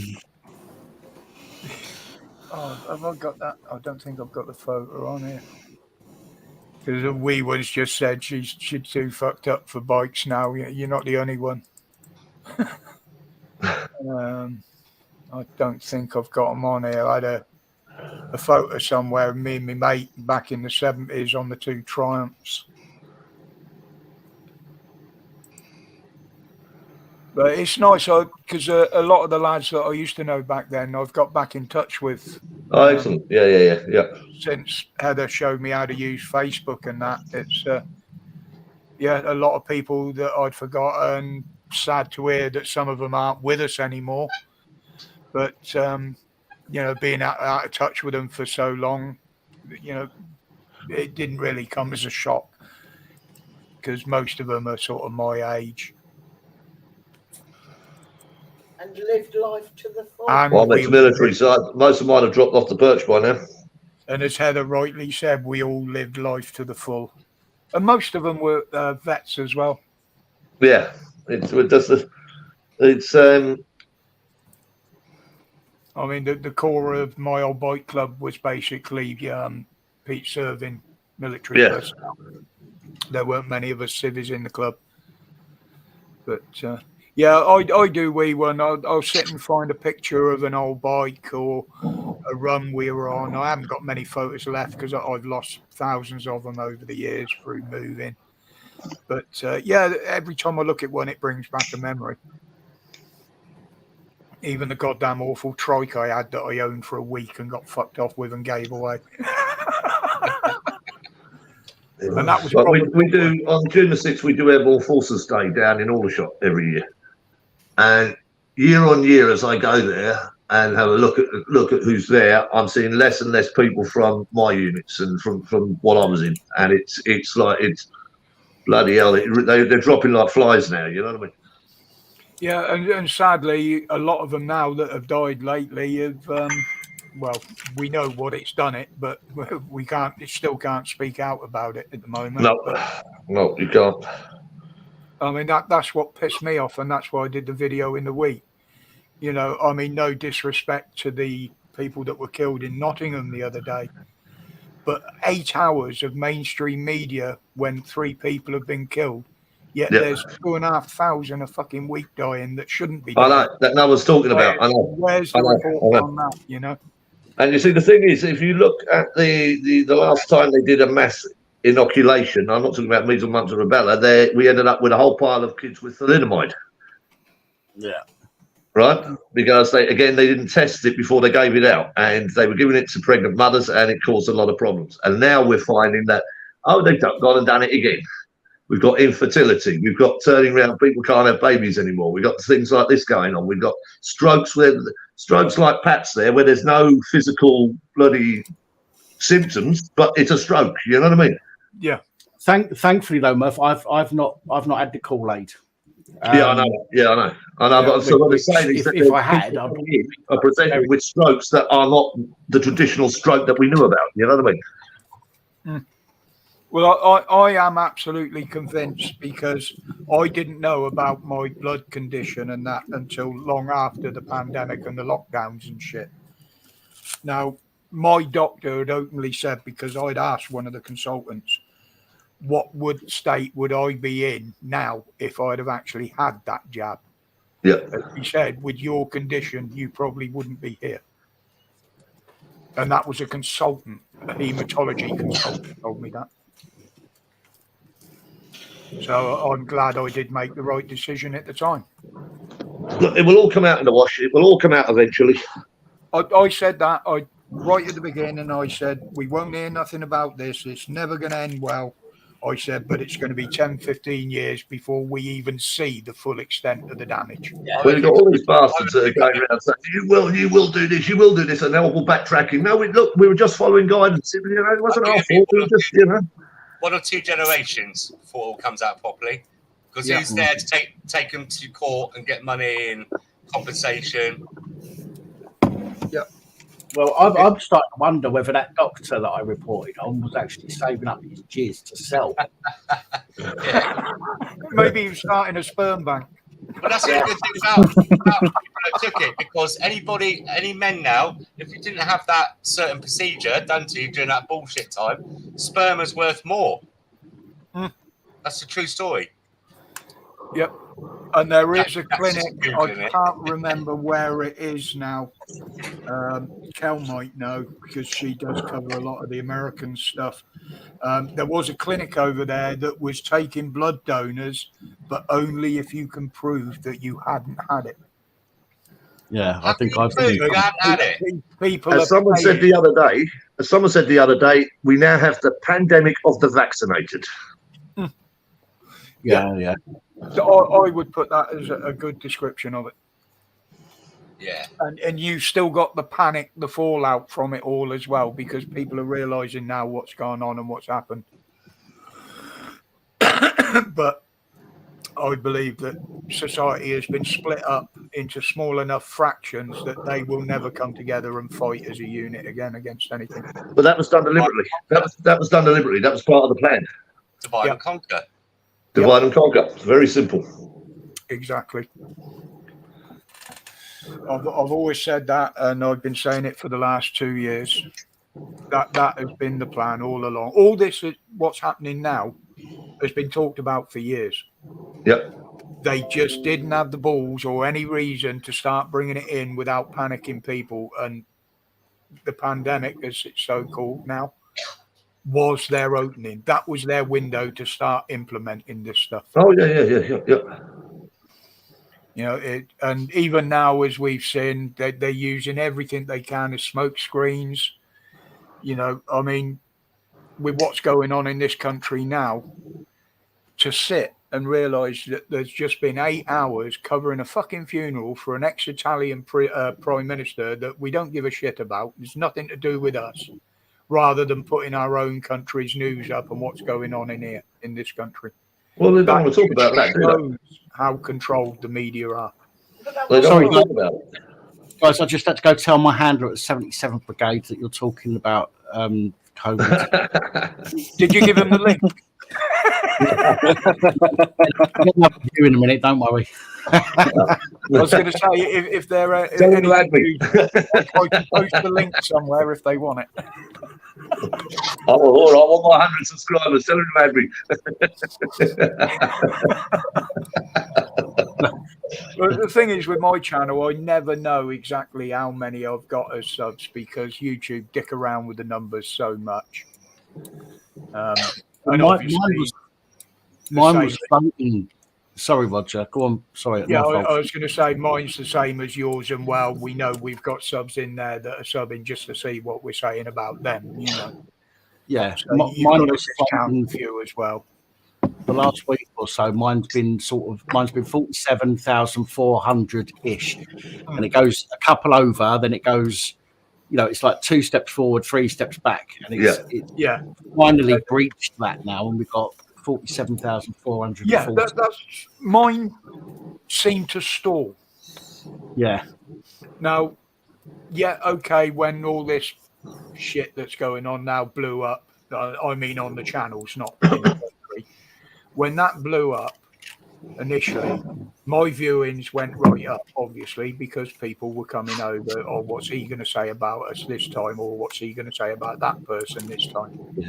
And yeah, thank you guys. You know, I know you have to watch the whole video, so thank you for the views. Yeah. I see some of you leave a thumbs down at the end of it. Personally, I don't give a flying fuck because it don't make it still counts the same. It counts the same whether it's a thumbs up or a thumbs down. It's a reaction on the channel, yeah. So, but yeah, it's I won't do content like that just for viewings. If I do content like that, I do it because it's something I've got to say, and I mean what I say. But I work on the premise that I talk about stuff that interests me. Now, it might not interest anyone else. It interests me, so I just talk about it. You know, I put my slant on it, and then people either like it or they don't like it. It's not a. Well, I said this the other day, didn't I, Dan? On the other live, I said these idiots that come on and do this. None of them, most of them haven't got the bottle to start a channel and go on and do it themselves. They've got to do it on somebody else's channel. Yeah. You know, to be honest, if someone like, I'm not going to name names, but a couple that we know well, if those two got together and started a channel, they would probably have a lot more subs than me and a lot more viewings than me. Me and Harry and Meghan. But yeah, they'd probably get a lot more viewings than me. My name is Richard and I'm sitting in the corner. I mean, if you go and look at some of these channels that are just there for that sort of thing, you look at the views and the subs they get. Yeah. You know?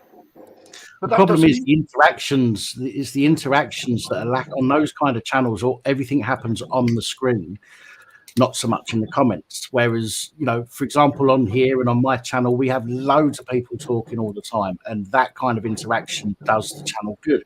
When you've got a video that people go and watch, loads of people might be watching it, but if loads of people aren't commenting, it doesn't show that there's a lot of activity going on. Yeah. I mean, you look at the other night, we had what, within quarter of an hour, we had over 200 on, didn't we? So on the Sunday. But there was probably only 15, 20 people active in the chat. Yeah. You know, it's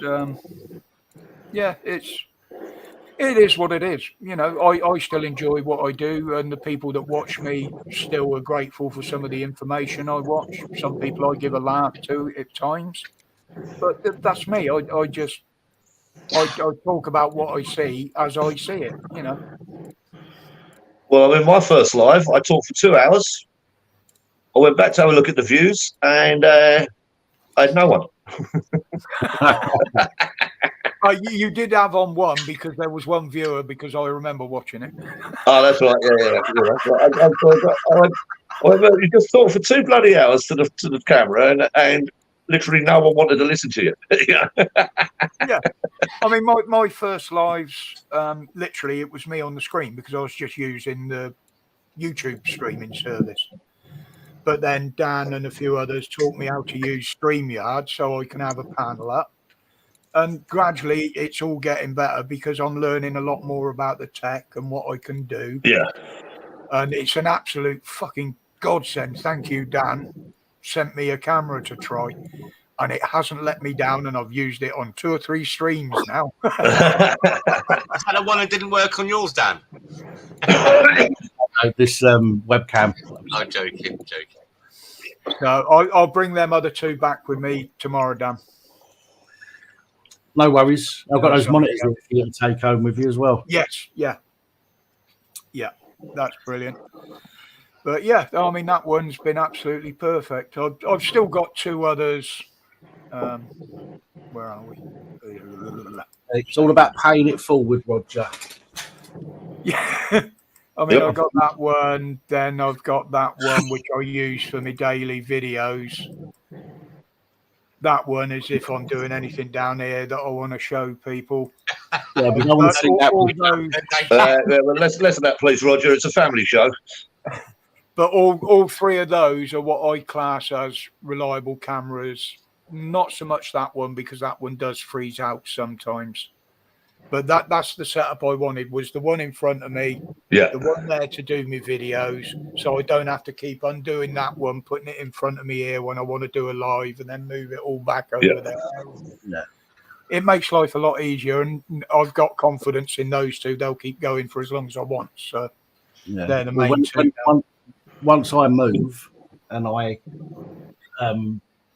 create a new office space, obviously I'll have the other camera that I'm not using at the moment, camera 2. I'm going to have, because this is an L-shaped desk, I'm going to have where the 2 monitors are, I'll have a camera there facing that way, and then I'll, from 90 degrees, I'll have a camera on here that I can do, so I can do my reports from one place with a backdrop, and then I can have a completely different backdrop when I'm doing like the live streams, for example, and mix it up a little bit.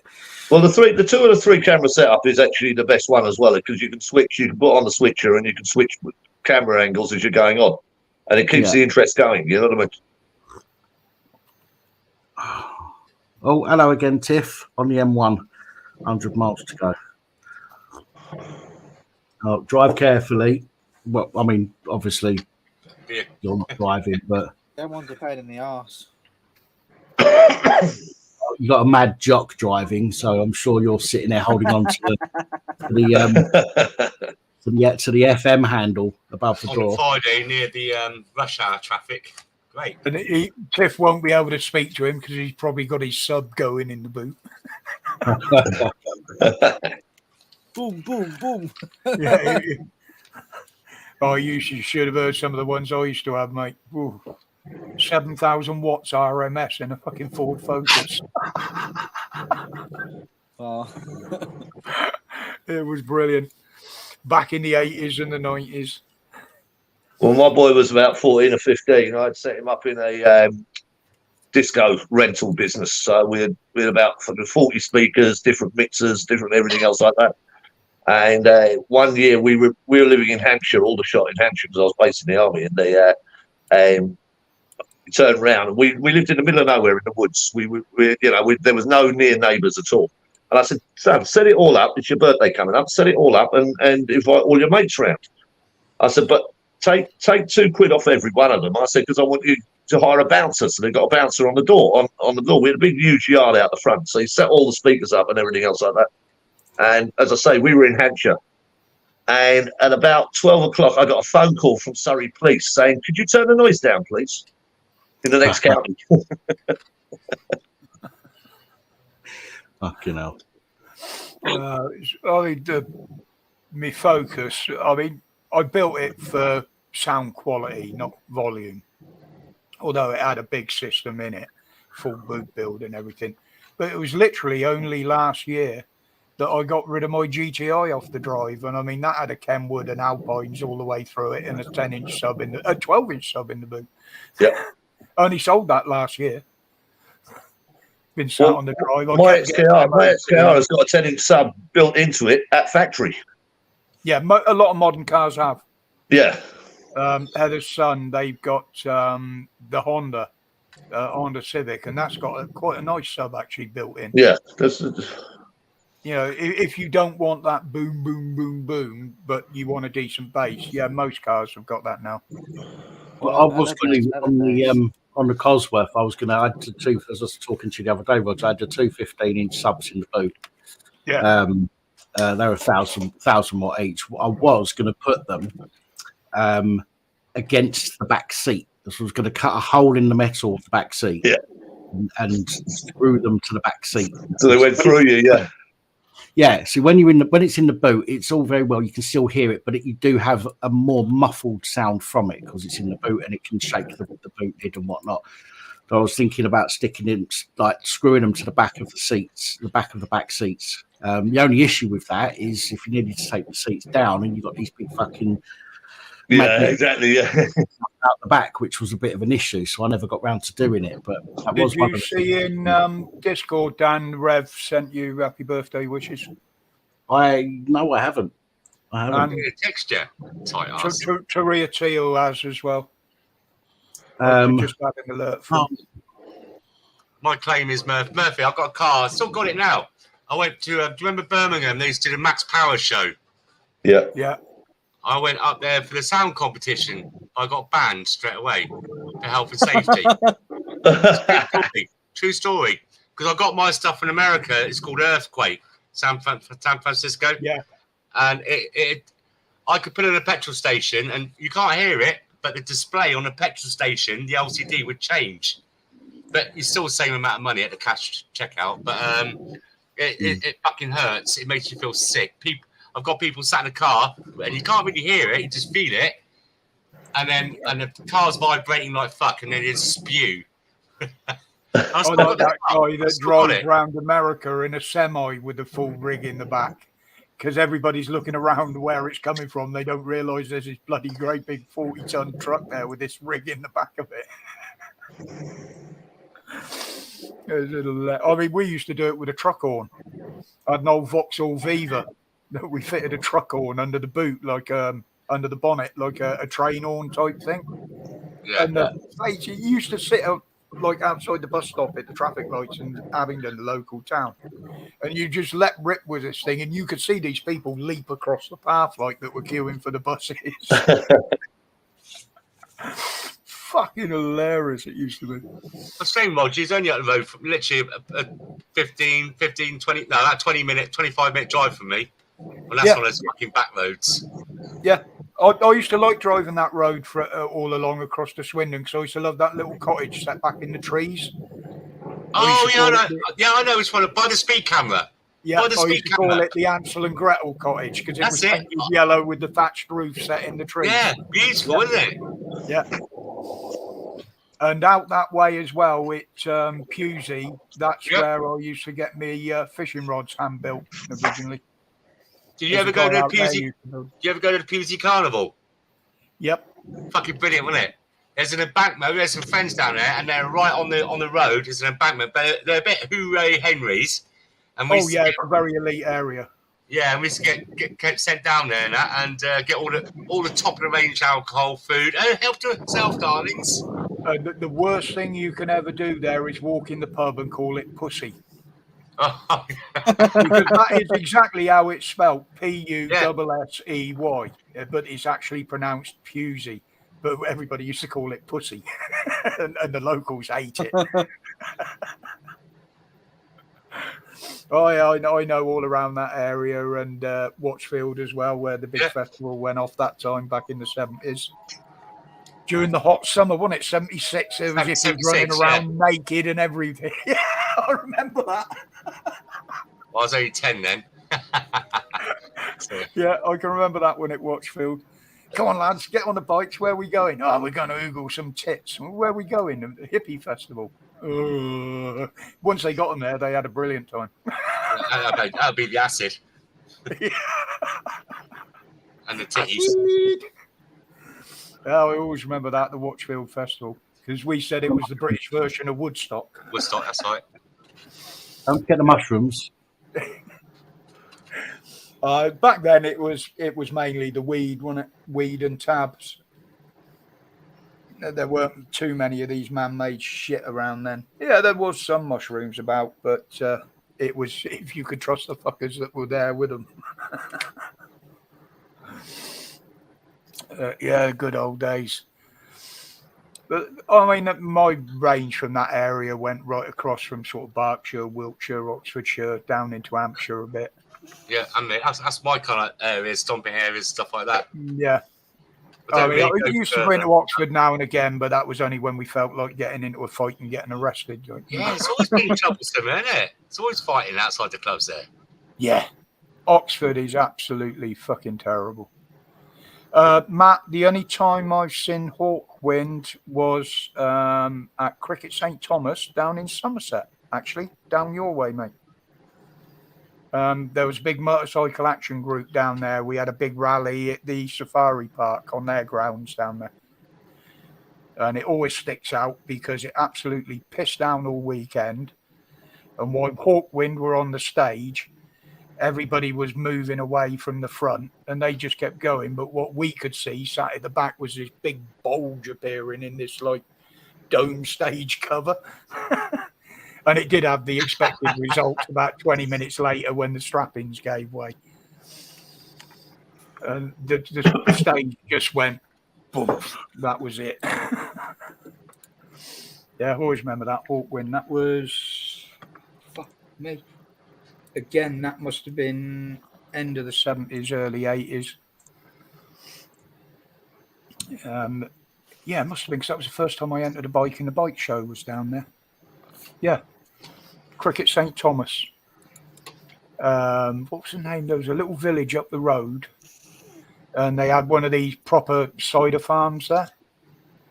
What was the pub? The Hatchet. The Hatchet, it was called. Can't remember the name of the little village, but we rode back to the campsite and I'm not joking, there was bloody plastic gallon tubs hanging off these bikes left, right and centre full of this scrumpy. We actually asked if we could stay there for an extra day because we stayed till the Tuesday because we were all too fucking wrecked to ride back. Roger. Yes, mate. You know, I had that defamation claim. Oh, yes. Yeah. Just in case people are wondering what I'm talking about, so I'll just touch on this quickly. I had a claim last week from somebody put a claim into YouTube for defamation. For one of my reports, basically reported on a Metropolitan Police sergeant who had been accused of doing something. He wasn't found guilty of it at that point or anything else. All it was an accusation that he'd been a naughty boy, as always. I had a notification, or I had an email from somebody on Facebook just about a week and a half ago. Quite a long email saying, oh, this is ruining our lives. And my husband, he left the police and he got a job in a hotel. They come across your video and they sacked him, and this, that and the other, which, if they have, then he needs to deal with them about that, not me. But she asked me if I'd take the video down. And before I could reply, no, I won't, she blocked me, so I couldn't reply anyway. Then I got a notification from YouTube saying we've got a defamation claim. So I went through the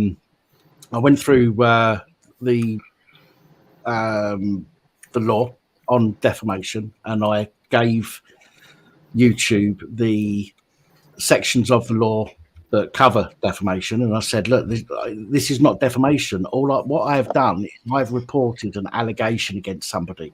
It's an allegation that's backed up by the fact the police made a statement about it, and it was in one of the mainstream news outlets. So I gave them all of that. The next thing I know, they've said, no, sorry, it's defamation based on our rules, and we're striking you for it and taking the video off your channel.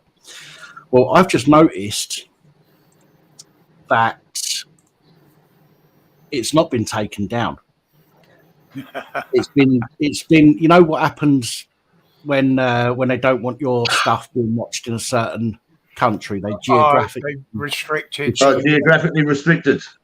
Yeah, so it's just been geographically restricted to the UK. I mean, I don't know what the fucking point of that is. Do you know what I mean? But I'm going to do another video about it soon anyway, just to piss them off.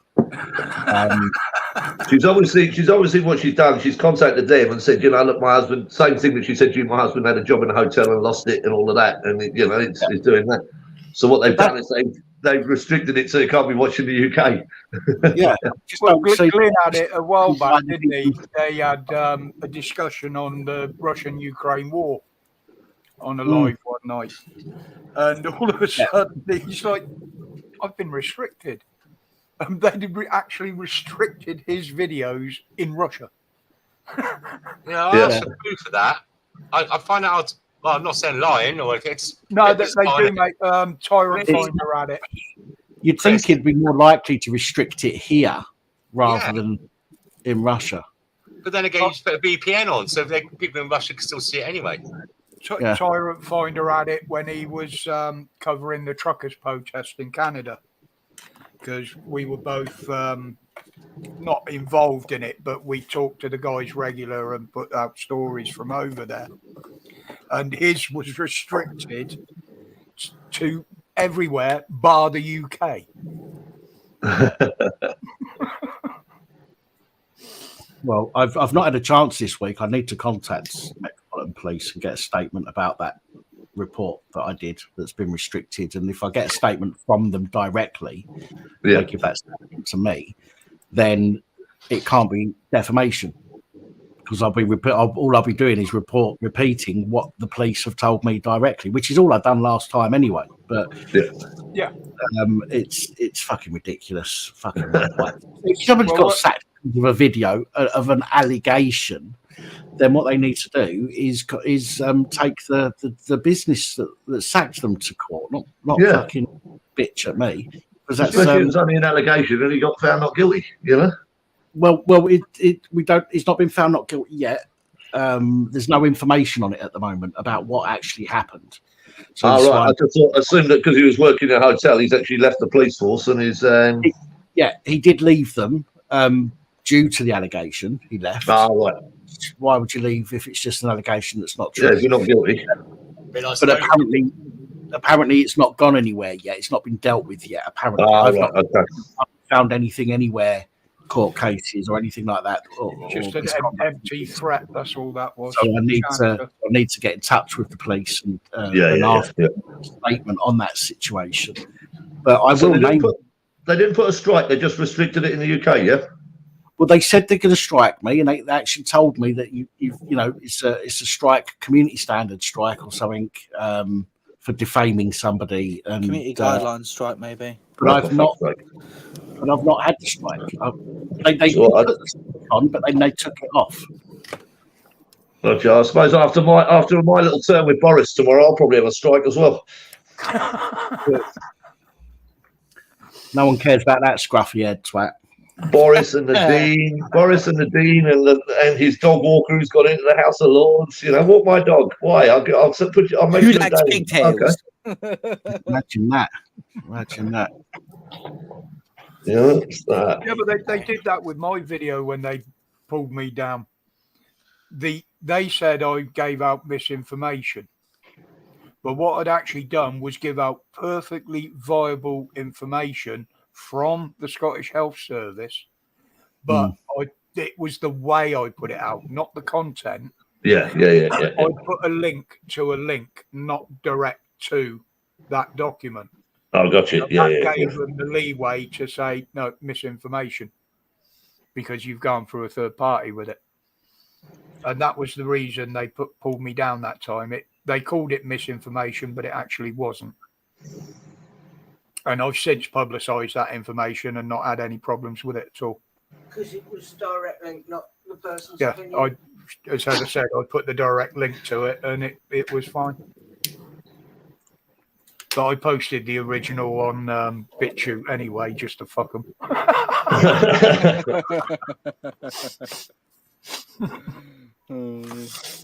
But that was the only reason for starting that BitChute channel. I thought, right, if you're going to start taking my videos down and banning me, I'm still going to put them out. I'm just going to put them out somewhere where I'm allowed to.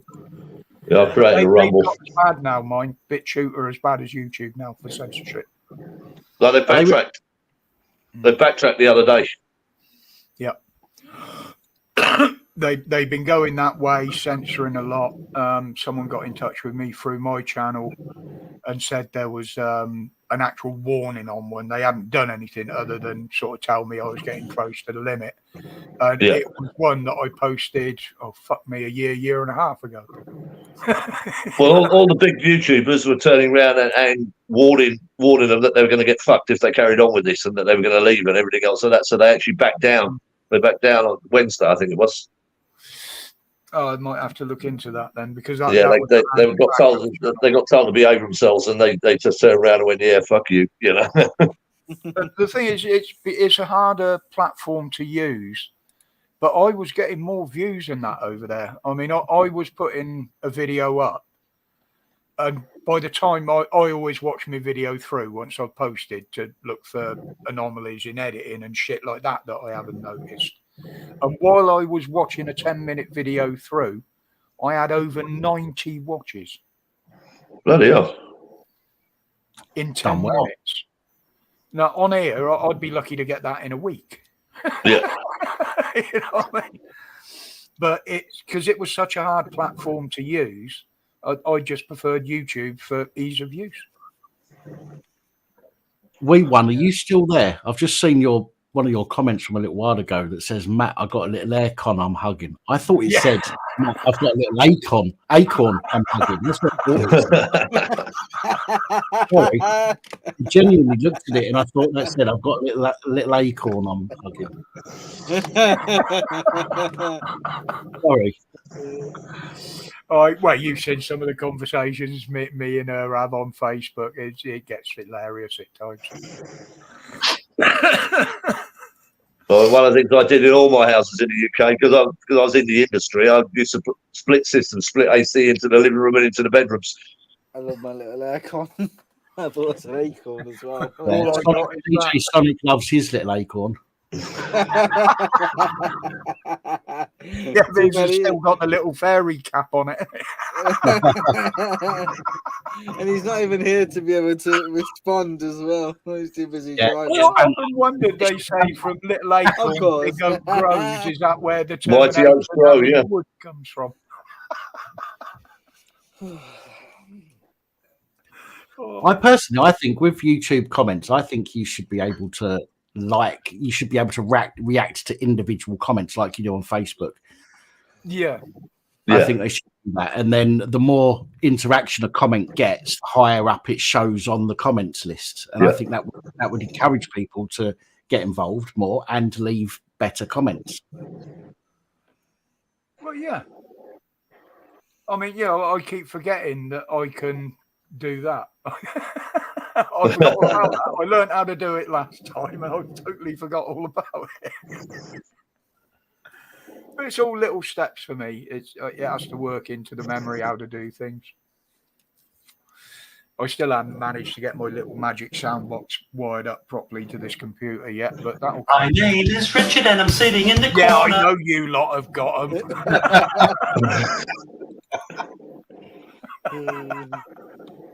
But one thing we must do while Sonic's down here, if we can arrange for someone to steal Sonic's while he's away from it.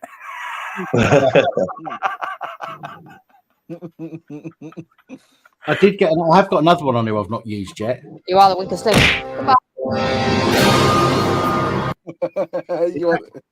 You are the weakest link.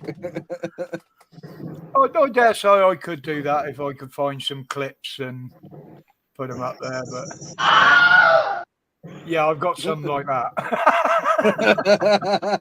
Nearly every one of mine is profanity. What's your profanity? Don't forget, this is an afternoon family show. Of course. Yeah, I won't play that one then. You are right. Insert thing here. What you want is that on your phone so you can walk around tomorrow night playing it in the pub. People will be looking at you in the street like, what, you calling me a cunt? I want to get in a fight. No, we were pretty good last time. We kept ourselves to ourselves. Yeah. Sonic did spend half an hour trying to put the doorman right, but yes, Sonic in it. The doorman. It was a young lad, mate. He was probably your age and a little bit smaller.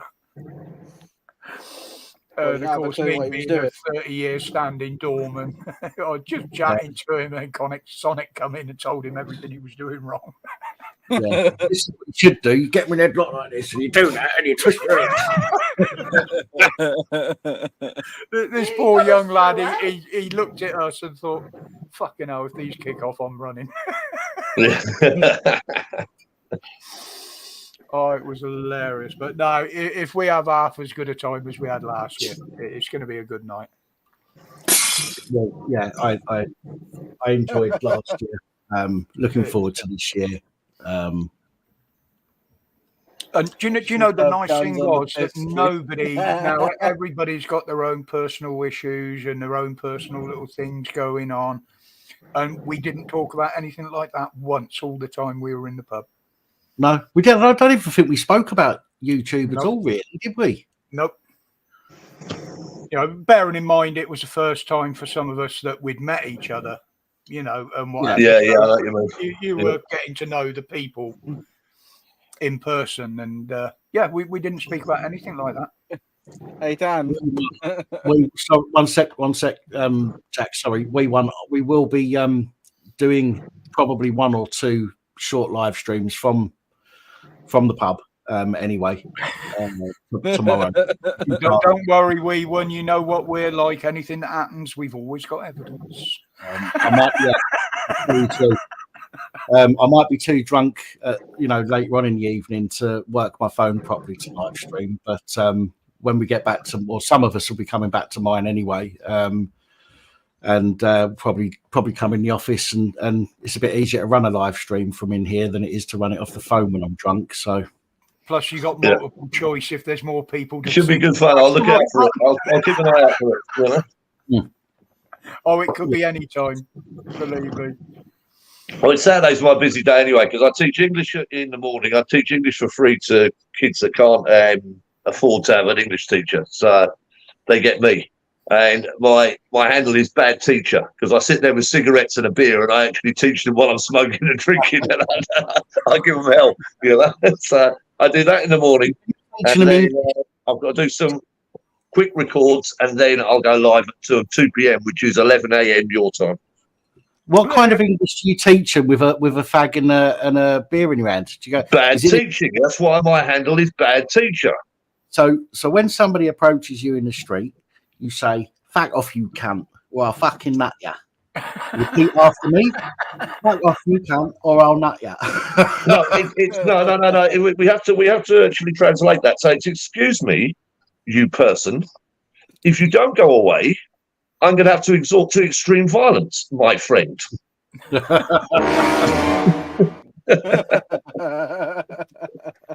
they're basically they're kids in Peru, they're kids all over the world who can't afford a teacher and everything else. So I try and get them up on the ESL, the English speaking language, so that they can do it. Some of them want to go and join their country's navy. Some of them want to do this. They're all university students, you know, young university students.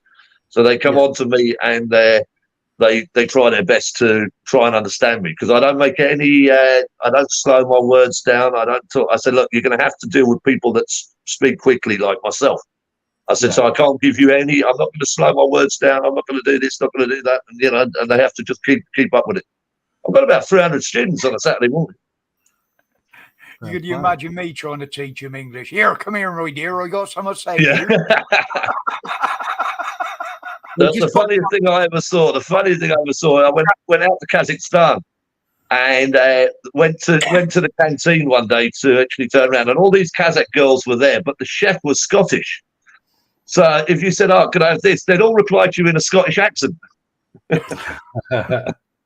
Well, you know where Italy and Spain and what have you send most of their students that want to learn English, don't you? Yeah. Dublin. Right, I've been doing it for years. It's just free. I do it for free on a Saturday morning, you know, just for about 3 hours, and it just gives them an opportunity to practice their English and to listen and learn. You know, I don't go into this is A, B, C. They're well past that. They should actually have a reasonable proficiency of English. What they used to do was they'd farm the students out, the foreign students, into private accommodation, into family homes that have got a spare room. That's it. Yeah, it used to be exchanges, didn't there? There used to be exchanges. You know what I mean? Yeah, all of that's gone. They'd pick up a lot of the language from there, because my auntie quite often used to take in the Spanish. They did, yeah. But she only ever took in male ones, which was very disappointing when I used to go over there on holiday. But that's another story. But yeah, I was quite surprised to find out that a lot of foreign students are sent to Dublin to learn proper English. Yeah. Yeah, it is. And, you know, like I say, it's this is the reason why that the live streams are such a mayhem, because by the time I've done the teaching, drank 5 pints, then done two recordings to put up on YouTube, drunk another couple of pints, then turned around and set up all the kit to do the live stream, and by that time I'm banjaxed. So you know, it's. Well, a lot of foreigners that I've spoke to in the past, that they are quite amazed at how many different dialects this small island of ours has. Oh yeah. You know? And the key thing is it's the speed that we talk at as well. Yeah. They're not used to it. Yeah, and you get the ones that, like, you know, I mean, alcohol speak is a whole new language on its own, but. I mean, if you look at Russians, if you look at the Russian language, they say an awful lot of words to do one simple sentence. Yeah.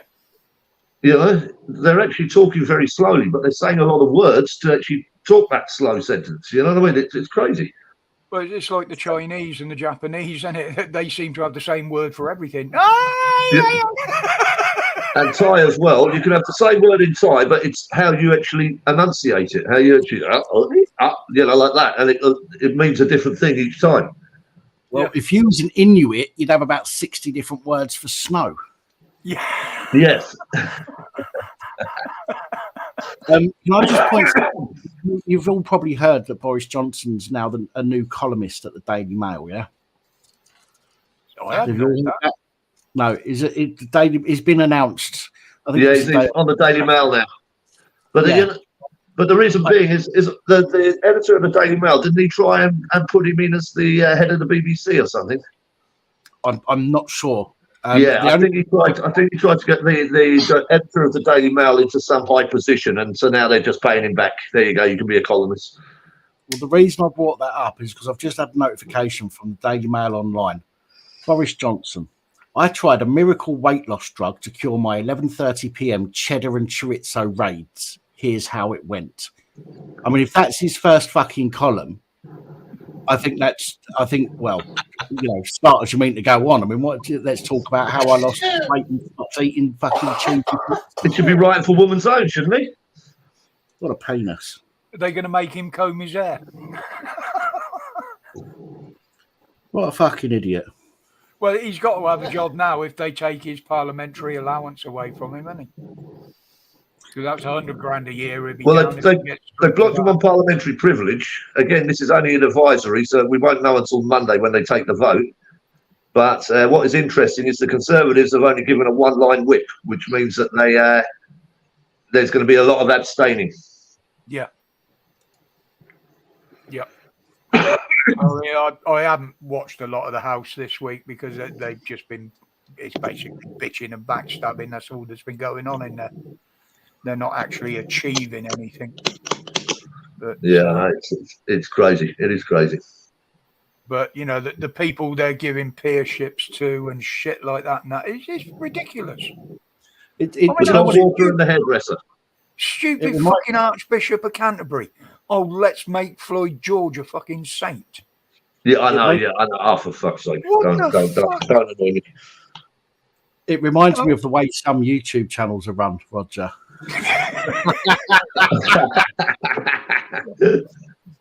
Yeah. I didn't like to say anything like that, but well done.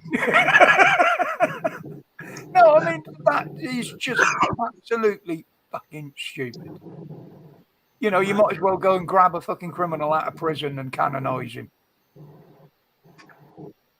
You know, all right, he was murdered by the police, but he was murdered because of the things that he used to do. You know, they didn't mean to murder him, but, well, maybe they did, but, yeah, why pick on a criminal? Yeah, they're quite happy to pull a slaver down.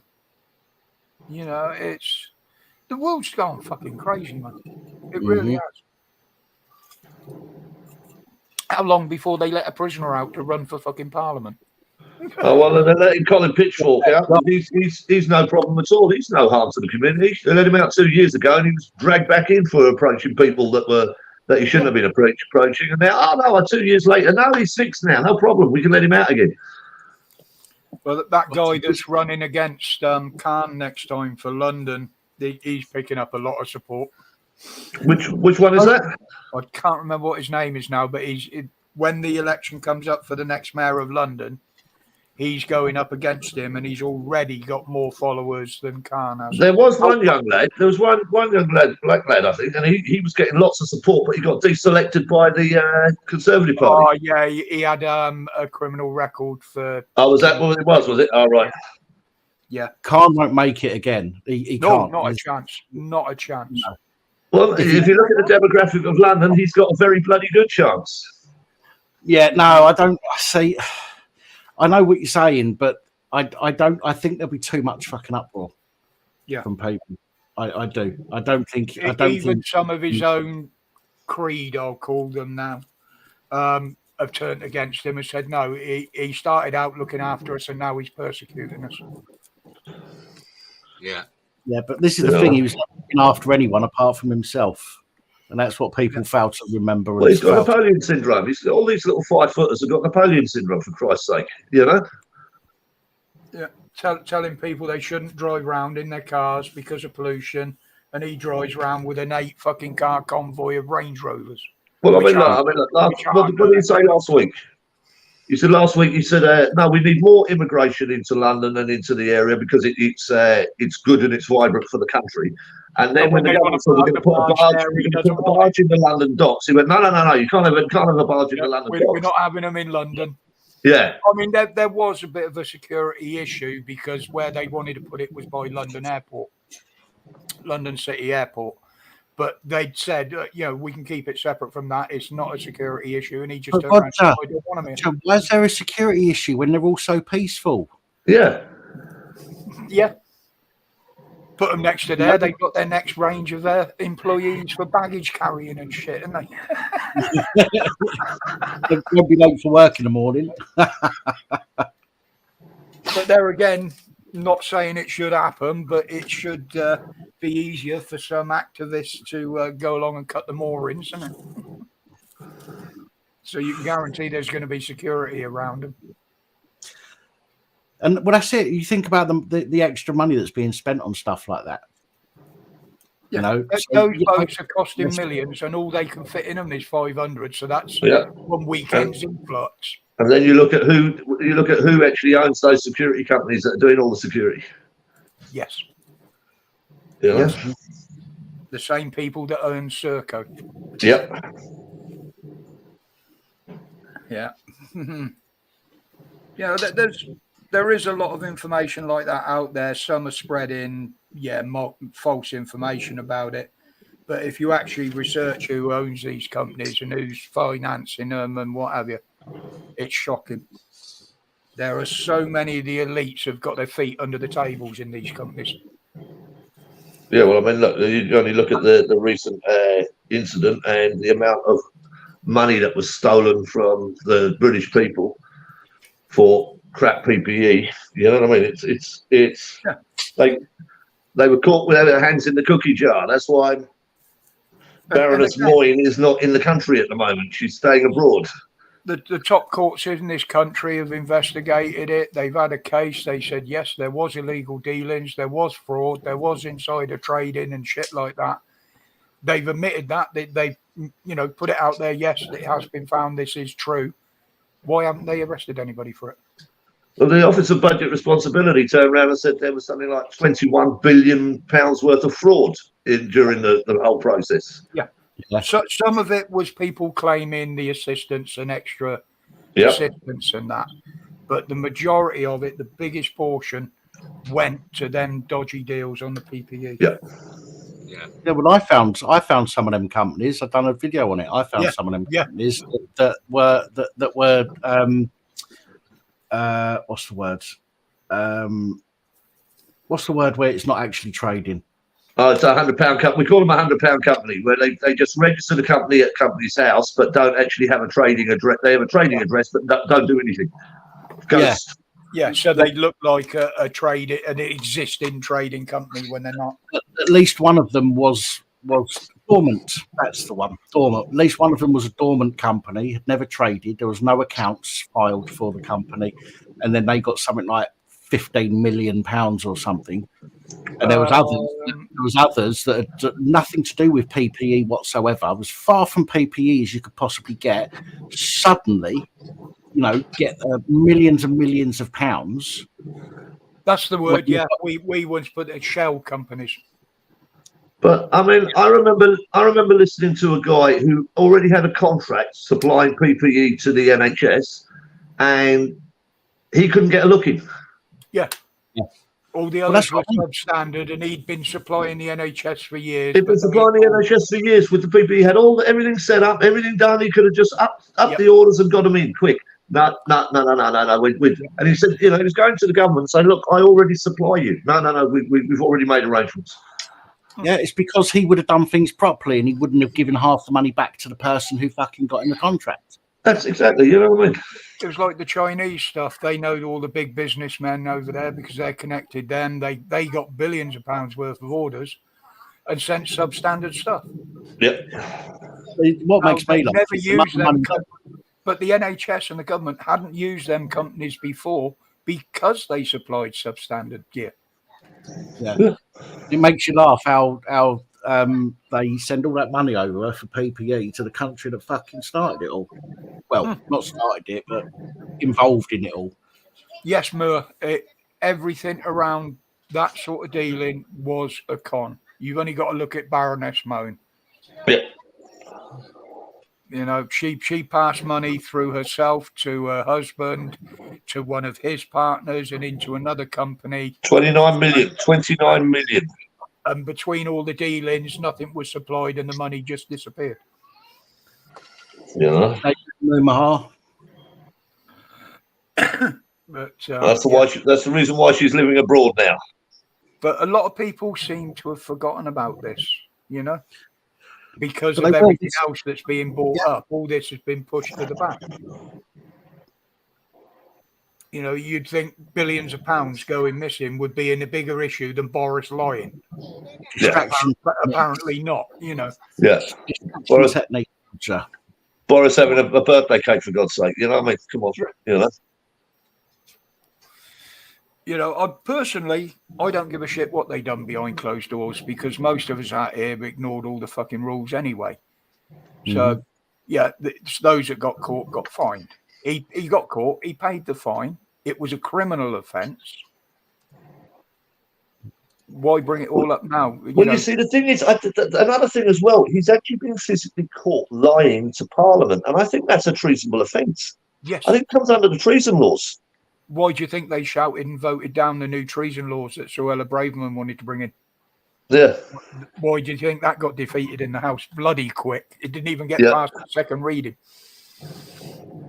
Well, I think it does, I think by the fact that he's been physically caught lying to Parliament, I think lying to Parliament is something bloody, something very, very serious under the Criminal Act, not just about democracy, but I think it is actually. I think there's something there. I'm going to have a look at it in the morning. I can't remember. Somebody did say it, and it wasn't on a YouTube channel. It was a documentary where somebody brought it up, and they were looking back through those old laws. And they actively said, well, basically every member of Parliament there at the moment, there is laws in place where they could be hung. Yeah. And these are laws that haven't been repealed. Yeah. Well, I mean, you can go right back to the Magna Carta, the Article 34, the right of lawful rebellion. Yes. Exactly. And a lot of people don't realise that some of those laws can still be invoked. They're still active. They can still be invoked. Yeah. Totally. It's like a lot of people don't realise that a horse should be given right away on the road, a horse and cart. Yeah. Well, we call them cyclists now. Yeah. There's rules about going up and downhill. It doesn't matter whose side of the road it is. In one direction, you have absolute right away. Yeah. And that is going up the hill, which surprises people because... I know, that was a bit strange. I didn't know that law, but I've always wondered why going up. Yeah. I think they've changed that in the highway code now, Bob, actually. Have they? Yeah. I haven't seen the latest editions. No, it was a couple of years ago now that you no longer have right of way going up a hill with my car. What's that? Well, you used to. It didn't matter the road. You had right of way if you were travelling up a hill. Yeah. But I think they've changed that. I've just looked at the Treason Act, right? Treason Act 1351. It says on here, which is quite interesting, if a man do violate the king's companion or the king's eldest daughter, unmarried, or the wife, the king's eldest son and heir, or if a man do live in war against the king and his realm, ought to be judged treason. So shagging one of the royal family is treason, apparently. Yeah. There you go, Megan. You're screwed. Literally. Well, they're screwed anyway now, aren't they? The Americans don't want them. We don't want them. We're going to be fucked if he gets kicked out of the States for the drug thing. Where he that got quashed the other day, but there's another lawsuit going in now that they want his file, and there's this right-wing conservative group are saying we want his file, and it has to be public, and they're saying it's against the public interest for us to release it, and they're going, you have to release it. So they're taking the FBI to court. I mean, I haven't heard any more on the investigation into his statement for his citizenship over there either, where he admitted the drug taking and that. Whether he's part of the royal family or not, he's still part of the elite. So of course he'll get his he'll get everything he wants. The other thing with that is now he was saying this was happening at these Hooray Henry hunting parties and holidays. Now, I've seen how they react, these people, on these holidays, because where I used to do my peeler crab collection is on the beach at Rock, where Harry and Wills and that used to go for their summer holidays with their mates, just across the Camel from Padstow. Yeah. And they are so fucking ignorant, it's unbelievable. But if he was doing that at these Hooray Henry parties, Wills used to be at them parties as well. Well, it's I'm on a military group, and they are not talking too kindly about him at the moment. He's playing dumb and keeping stum on what they were doing. He's just letting Harry say it all, and he hasn't refuted any of it. That's the main thing. but he used to attend them parties with him. I mean, we used to see the hunting parties. Obviously, I was born in Berkshire, and in a very rural area, and the hunt was a weekend thing. And it always, literally, the young lads used to go and hide in the woods and behind the walls because they knew it was just debauchery and all sorts. Yeah, I know, yeah, there is, yeah. To the manor and Committing treason. Committing treason. But yeah, that they're brought up in a different world. They're sheltered, and they don't honestly know what real life is like out there. The same as the others don't. They're sheltered. The word I'm getting back is that he's got this sense of entitlement that is unreal. It's just that I'm raw family. You will do what I tell you to do. You know what I mean? Yeah. You are to me, it's exactly like my own family. Yeah. My brother was the ex-professional footballer. He is a multi-millionaire. He's just retired and he's way younger than me. Sold a load of his businesses, bought a big house. And then you've got, the mummy's boy there that has always done what the family wanted, played the line. And then you've got me, the one who said, nah, fuck it, I'm going to live my life how I want because you don't give a shit what I do. I can see the same sort of thing between them two that I can between me and my brother. Could be, yeah. I don't really pay much attention to them, to be true with you. They bore me. My brother's not been bad. Don't get me wrong. He was probably one of the most supportive ones in our family to me. Yeah. But he always sided with the family when they turned against me. So. Yeah, I know what you mean. Yeah, just out of loyalty. Yeah, I mean, if I needed anything now and I went to him and asked, I know he'd sort me out. Yeah. But I won't. I'd rather be on my ass now. I don't have any of those problems. I'm an only child, so, it's a case of I do whatever I want. I only bollock myself. I'm the eldest out of three, and I was always lowest of the ranking once the other two came along. All right, yeah. I'm not even convinced that I came from the same family, to be honest. But, I think Harry's got that problem as well. That was pointed out to me by someone outside the family. That I'm more like one of my uncles than I ever was my dad. And I did find out in later years that my mum did date my uncle before she dated my dad and married him. Oh. But uncle wasn't prepared to marry her. Different times though, wasn't it? And the funny thing was, it was his twin brother.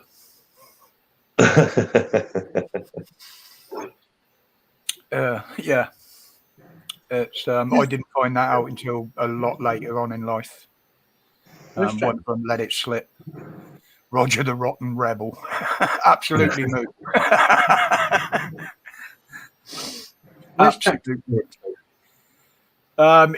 He was getting a bit tired earlier on. He's still feeling a bit dicky. I think he just dropped out there. Right. Either that or he's got a visitor. We're going to get some food. Oh, yeah, he might have gone to have something to eat. He did say he was hungry earlier on, and that is, 5 now. Is it? Apparently, we've got pie for dinner. I can't remember what pie it is, but... I just said she was bringing some down. Pie with her, yeah. Smash the pie in. So I ain't got a clue what we're doing. I've still got to pack my overnight bag and sort out what I'm bringing up with me and what have you. So it's like cherry pies, Dan. Yeah. I wonder how many offers I'm going to get to buy me waistcoat off me this year. Oh yeah, I remember that. That was in a bubble. Every fucking honestly, Murph. You know my waistcoat with the embroidery on the back and that the wolf, my biker leather one. Yeah. The leathers. Yeah. I had that on, and every time I went outside, I was constantly being pestered on how much I wanted for it. I had people walking up and just offering to buy it off me on the street. Yeah, but they don't understand what the colours are. They don't understand what the colours are. You can once you've got them, you can never give them away. They're taken off you at death. They belong to the club. That's not a set of colours on there. That was actually embroidered on it when I bought it. Oh right, gotcha. Yeah, I thought it was your colours. But now the colours. I'm not a member of a club anymore. I've got a couple of mates who are Hell's Angels. You know what I mean? And their colours are like the Bible to them. You know what I mean? Yeah, I'm not even allowed to wear a side patch at the moment.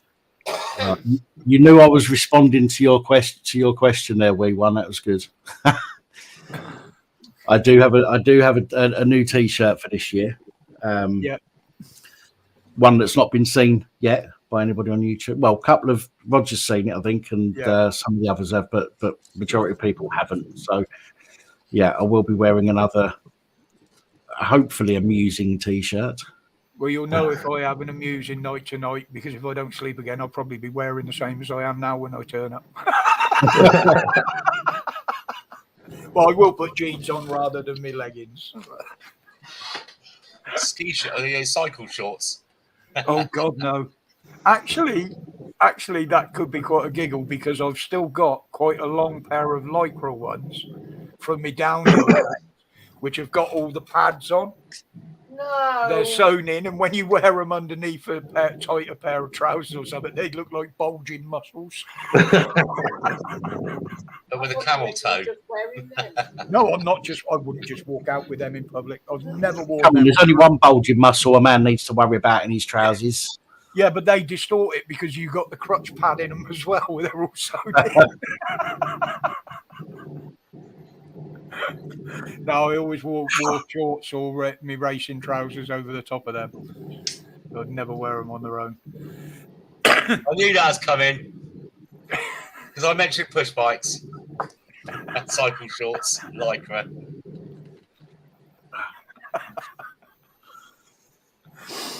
I suppose you're going to take that tomorrow night as well, aren't you? You stand outside chatting up the trams that walk past. No, doorman will say, "Can't come in. You smell of piss." Oh dear. Oh, honestly, Simon, you should have seen some of the sights walking past there last year. Really? Oh man. I mean, there was one there. I mean, they were the tightest Lycra leggings I've ever seen, and they didn't suit the lady that was wearing them. Let's put it this way. I'll be the But judge. she fell over and watching three of us trying to pick her up wearing these things. It was fucking. Do you remember it, Dan? I do. Fucking hilarious. I always remember this big green sort of. It reminded me of the film The Blob, laid on the floor outside the pub. I see. Oh my lord. You know, one sweep of the head in an arc, and you could see every part of a female anatomy on at least one of them. If you looked at all of them, you could build a complete female. Nothing wrong with wanting to feel like an Egyptian vet. God, I don't normally get like this till about 10 o'clock at night on live streams. Don't die. You're always like this. Every week. Don't normally get like this in an afternoon. But anyway, I'm going to call it short in a bit anyway, guys. Give it another 20 minutes or so. Obviously, we got overnight packs to put together and sort of stuff out and get some food down us and put the stuff out for the daughter to come round and feed me cat. And, which incidentally, oh, she's down there asleep. That's right. Oi, shithead. What? Oh, you're awake. You calling? Her proper name is Puss in Boots because she's a tuxedo cat and she's got 4 little white paws. I was down in Spinney's the other day, which is like Waitrose, and they had some Greg's frozen sausage rolls in there. So I grabbed them, and so I'm having sausage rolls, chips, and beans tonight. I'm gonna live like a king. With brown sauce or tomato ketchup? A brown sauce, heathen. I don't use that tomato bloody ketchup. Yeah, good. Sometimes a simple meal like that is great. Oh, I'm looking forward to it. I am looking forward to it, mate. What's I going to say? There was Go on, sorry, Pat. I was going to say, when I've been in relationships and the woman says to me, "What do you want for dinner?" and I'll go, "Oh, I don't know, just fucking stick some chicken drummers in the oven and some beans and chips." Yeah. Oh, you can't eat that. You got to have something proper. It's something fucking proper. What I mean? One of my guilty pleasures, and she hates cooking at me. She hates it. It takes us longer to discuss what we're having and me to make a decision than we're having than it does for her to cook it and both of us eat the fucking thing. Baked beans, mash, and a Fray Bentos steak and kidney pie. Yeah, you got to have mash with I love a steak and kidney pie. Oh yeah. That's my kind of grub. You know. Well, the thing I got to consider as well, whatever I eat tonight is going to be working its way through as I'm driving in the heat up the motorway tomorrow. That does play a bit on your mind when you get to a certain age, believe me. Did somebody else just drop out then? No, it was. I just clicked the wrong. Where you going, Pash? Thank you. No, I definitely don't want beans on toast tonight. Because that means we'll have to have the air thing on circulation in there, and that no. Thanks. Piss off, you knobhead. Oh, is he in there? Is he? Yeah. Oh, not that one again. He hasn't even got the bottle to leave his messages up. Oh, I can still see the messages. You prick. That's right. I've just banned him. Everything you said on this. Oh, Raj, I was about to ask you permission, see if you could break me in. I don't play them games in here. They don't even get a second chance here. All right. We've had problems with them before. He can fuck right off. So apparently, everything I say on Miss Cats, I can't help myself. His channels or their channels are or have been Cesspit Extras, Snake Pit, Shits and Giggles, YouTube Asylum, Wacky World of YouTube, and more. Well, good for you. That's very articulate. Here you are watching us, Planks. Yeah. If you have to make channels that is just all about drama and shit, then good luck to you, mate. Maybe you're the nominator there. And thank you for commenting. And that was the algorithm. I've got to change all the things I say on my videos now because that's 3 people I've actually banned from the channel. Well, I wonder if Planks, like the rest of them who are trying to expose me, I wonder if they're going to use the full context or if they're just going to take little clips and make it look bad. Yeah, that's the one thing that I don't like about this, that you can actually just you can clip what's been said throughout, and this is the new trolling where they clip what you're saying and then create a new sentence out of it. The good thing is, Murph, everything I've ever said is still up on YouTube. It's full in its entirety. Yeah. Neither of us have ever deleted a live stream. I could kill a Peter. Watch that get clipped. I'll get locked. Are you making threats to kill? I'll get clipped. I'll make threats to kill a Peter. Thank you, Audits Auditing Northern Ireland. Welcome to the channel, sir. New subscriber. Hey, see that, Dan? And I got an alert that I got a new subscriber. That doesn't happen very often. I know it is. It's someone Paul mentioned earlier. CJ Audits, how you doing? Yeah, just see that now. Yeah, welcome, buddy. I just subscribed to CJ Audits. Actually, I was interested in what they were saying, so I just subscribed to him myself, see what he's about. Yeah.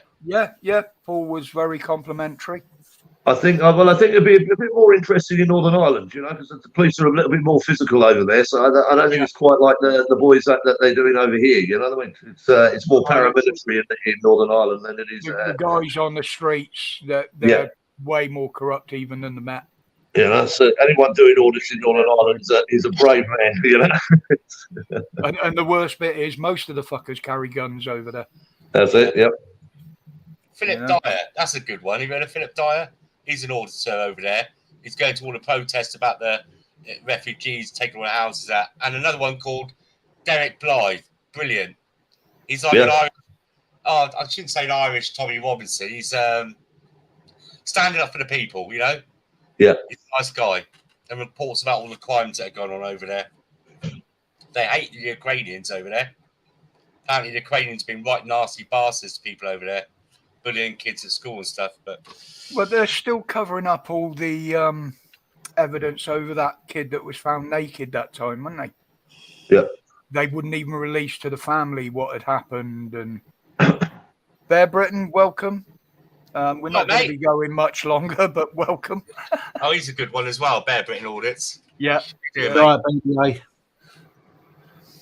but I haven't heard any more of that. And In fact, I might ask Paul about that next time I speak to him if there was any updates. There may well be, and I've just missed them, you know. But that was a very, very strange one, where they wouldn't even say to the parents what had happened to their son. And they've never shown any evidence of what had happened to their son. They've got it all, but they've locked it all up and wouldn't let anybody see it. Yeah, well, you know, this is the thing. This is with these new laws coming in, they're going to just turn around and go, "We don't have to tell you." Yeah, yeah. Well, every law that they've got on public order and stuff like now, I mean, Dan will probably tell you, there is the things coming in now where they don't have to justify why they've stopped people. They Yep. don't have to justify why they search people. Under the new laws that are coming out, gathering of more than 3 people is considered a riot or a thing. So it doesn't have to be any more than 3 people, and they can actually act on it. I've always said, and I've said it time and time again, the best system will be the system where their cameras are on when they leave the station and they can't fuck around with them. We'll turn them off until they return. And all that footage is made available to the public if they make a complaint in certain circumstances. It works in America where they've implemented it. They won't do it because they know they can't cover anything up if it went that way here. Well, I mean, Boris always made his plans clear. As soon as he became mayor of London, he was trying to buy water cannons, for fuck's sake. Yeah. Well, I had a message this morning from a lad who posted, a mate of mine who posted something on Facebook about some new cameras that are appearing in his area on poles and that. Because they're not speed cameras. But what they are these 15-minute zones, and they're the cameras that are put up that are that small to watch the cameras for the zones and speed cameras to catch the people that are damaging them. Yeah. They're like a little trail cam. It's only like a 4-inch box strapped to the Yeah. side of a lamppost. And Well, now we know. Then we take those out first. Yeah, that's what I was thinking. Well, you know, he said, well, what can you do about them? I said, well, I can't say that this is the way to damage them because that would be wrong of me. I said, but what they've done in London, apparently, is they've used long-handled garden pruners to just reach up, snip the wires. Yeah. Yeah, that's right. No timing, it's done in seconds. Yeah. And I told him outright, you shouldn't do that. You shouldn't go damaging. We don't condone any kind of vandalism whatsoever. You know, it's like they were trying to disable them by spray painting them. Again, you shouldn't do it, but expanding foam is a far better option. Yeah, someone was on YouTube saying, there's reports of people going around and getting these prune cutters. 1999 at Tool Station, and yeah, that's right. Yeah. I saw that. Yeah. Yeah, I think it's very wrong that if people go down to Tool Station and spend 1999 on his prune cutter. Yeah, I saw that. Well, that's very good, actually. That was a very good video. Yeah. What was that? I can't remember now. Fucking funny, though. I think the funniest one it might have been on Facebook. Because those long arm pruners, if they're long enough, they are quite hard to get accurate on something as small as a wire. And this lad's just walked up after watching these 2 kids trying, pushed them out of the way, whipped a cordless disc cutter out from under his jacket and just cut the fucking pole down. If I remember rightly, because I installing CCTV and that, one of the things we used to watch out for was you can disable a camera with one of these new torches or a high-powered laser, and it fucks up the plate on the back of it for the receptacle. Yeah, it's is it kilowatts, the rating on the lasers? They got to be something like about 238 kilowatts or something to do it. Yeah, it has to be high frequency. It's got to be a high frequency on it, I believe. Yeah. Yeah, it's not just industrial grade ones. It's sort of like military grade laser. Yeah. They were using them in, was it China or Japan or Hong Kong somewhere when they had the riots over there? And they were using them against the cameras and everything there. It's, yeah, you can't, I mean, I've got one laser pointer, which, yeah, it's a lot more powerful than the little ones you get, but even that wouldn't be powerful enough to do anything like that. I used to use it for lining up me celestial shots with the camera rather than looking through the. Ah, right. Yeah. So you got it in a rough idea before you started focusing in, like, you know.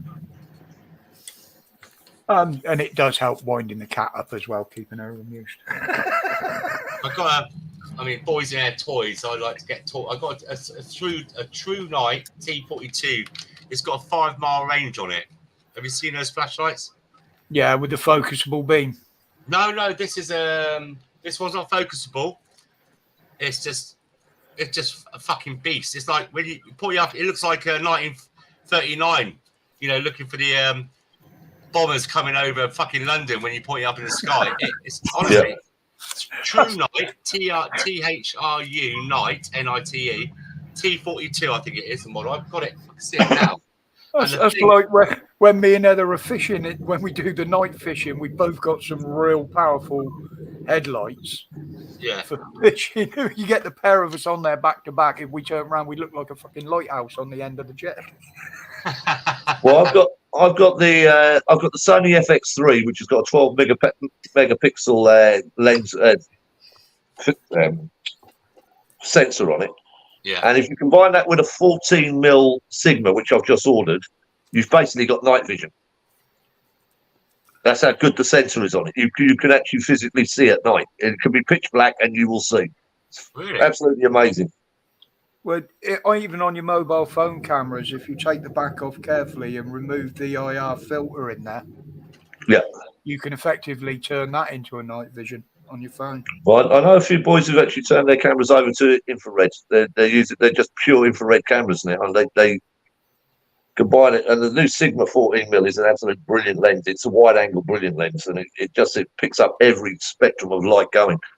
Yeah, so it's like looking at daylight. Here, they use them on the scopes when they're ratting and that at night. Yeah, well, the Sigma brought it out for the astro photography. Yeah. Because, you know, I'm only using a bridge camera, an old Fuji film. And I always use it on automatic, so I can't set the lighting settings right on it because it's too long-winded, because by the time I've set it up, the shot I want to take has already gone. Of course, yeah. On automatic and rely on the automatic focus and light meters, so they never come out. Well, some of the moon shots I did were quite good, but I mean, the cameras are that good now. I mean, I leave my cameras, most of them I leave them on auto ISO, and then I just adjust the aperture as I see fit, you know, and the shutter speed as I want, you know. So yeah. I mean, I've still got my old manual SLR upstairs, my old Praktika, and yeah, I know about. That was not Comet, Dixon's, wasn't it?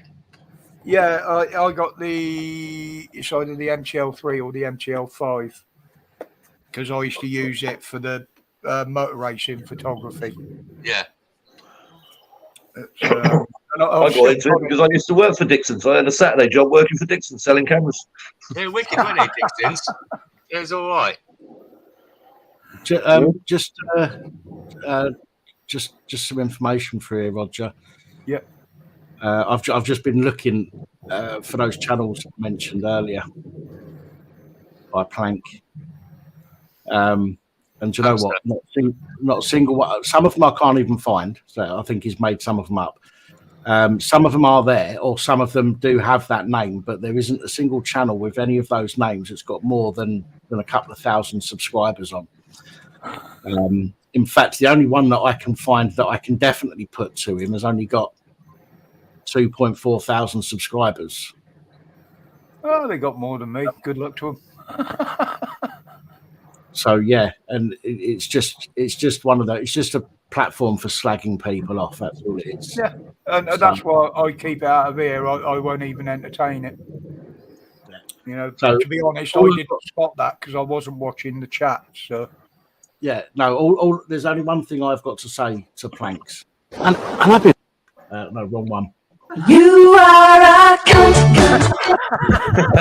I knew you had to get it in.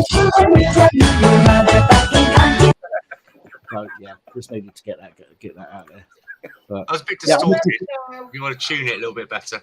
It just the volume just needs turning down a bit. How about this one? I'm not being funny. I mean, no disrespect. But you're a cunt. You're a cunt now. You've always been a cunt. And the only thing that's going to change is you're going to become an even bigger cunt. So, yeah. So I will subscribe to your channel. By the way, he calls himself Rob, whether that's his name. I'm going to subscribe to your channel, and I'm going to keep an eye out for these videos you're going to make. There you go. I've just subscribed to you. So I'm looking forward to it. On his channel. Are you on about the planks one? Is Yeah, no, it's YouTube Asylum, apparently. Oh, right. Okay. Show me the link later. I'll drop it in the private chat. Yeah. Well, it was surprising That's quick. the other night to see one what of she their said. so-called friends actually turned round and said, Nathan, what do you bring to the table? They're showing proof you're bringing nothing. Yeah. Yeah. And that was one of his little friends. So Yeah. Fortunately, people are starting to see. Yeah. You know, so all these people have got, Roger, as you know, little clips that they can put out there that will be taken out of context. And all I'm going to say to people that come at me with that as proof is there's the live stream. Go and watch it for yourself. But it's the amount of work that they must put in. I know. Just imagine living in somebody's head rent free all that time. Yeah. Yeah. And the thing is, they go backwards and forwards between so many channels so quickly. I don't think they got time to bloody record anything. Rob, you're absolutely right, mate. Sorry, Roger. Rob's just said he's got a simple rule for the internet. Do not say anything about anyone unless you are prepared to say that to the person's face. Yeah. And this is what I said recently. Do you know what I mean? Everything I've said, I'll stand by. Okay, because that's how I feel about a person based on the information that I know about a person. But I don't go out of my way to just say something about somebody to start something. If I say something, I say it in response to something that's already been said about me. Don't start it, we'll finish it. Yeah. Some of the stuff that I've said is probably a little bit fucking out of order, but you know what? I don't care, and I'll stand by what I've said. You know, I don't take my streams down. I don't take my videos down. If I've said something about somebody, it's there for everybody to go and see. But they'll also go and see the context that it was said in and the reason it was said. Whereas people like this fucking muppet who popped on here earlier, they'll grab little snippets and go, "Oh, look what he said. He's picking on somebody," but completely overlook what led up to that moment. Yeah. And like I said, if they've got something to say about something, they got their own channel. Why don't they do it on there? Yeah. Well, I mean, like I say, you know, I don't start a fight, but I buy Christ. If they come to me, I'll finish them off.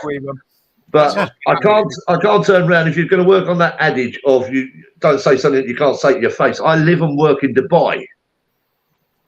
Yeah. How the bloody hell am I going to be able to go and you know, if they're slagging me off on my channel, I'll go and kick their asses there and then on the spot. They can come to Dubai. I can't be asked going all the way to the UK to kick them. Yeah, it's they've got nothing, and that's why I just won't allow them in here. Yeah. I don't go on any of the other streams they go on now.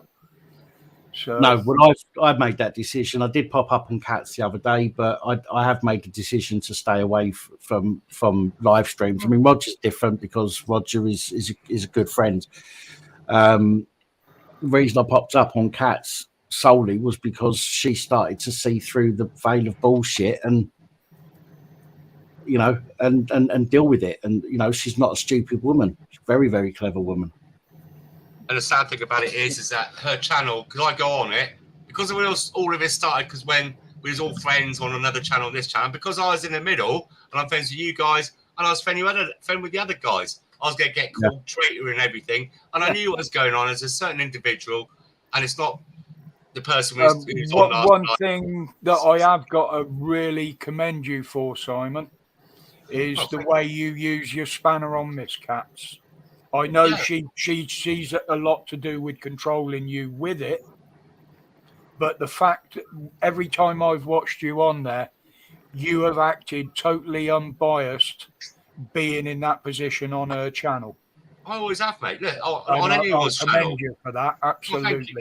you. No. The moderators shouldn't commend me for that, because the moderator's thing is to protect the channel, right? Yeah, and exactly. if someone starts typing NIG and all that stuff, I first put them in timeout, and I let the person whose show it is.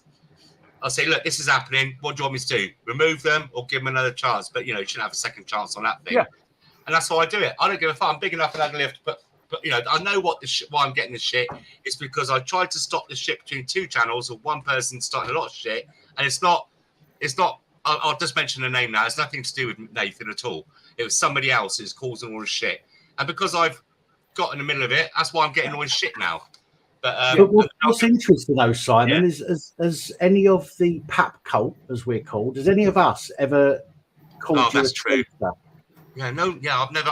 That's what it was. I remember one night I came in on your stream, and I remember if I told you, I said, "Don't give me a spanner, please," because I don't want that other channel to think that I'm taking sides. I'm friends with everybody, and I'd rather get us all back together because we had good fun. It's just a fucking couple of idiots in trouble. Yeah, you're absolutely right. You did say that to me. And then when I came in on that channel on one night, I came in after being on your channel once before, and on the other channel I was getting, traitor, go back to fucking Pap slot.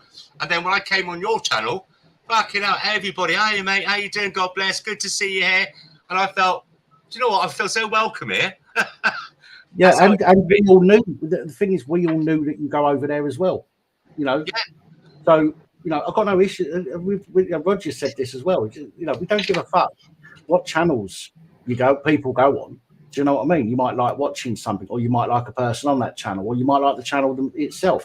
It doesn't stop you from being friends with other people and liking their content as well.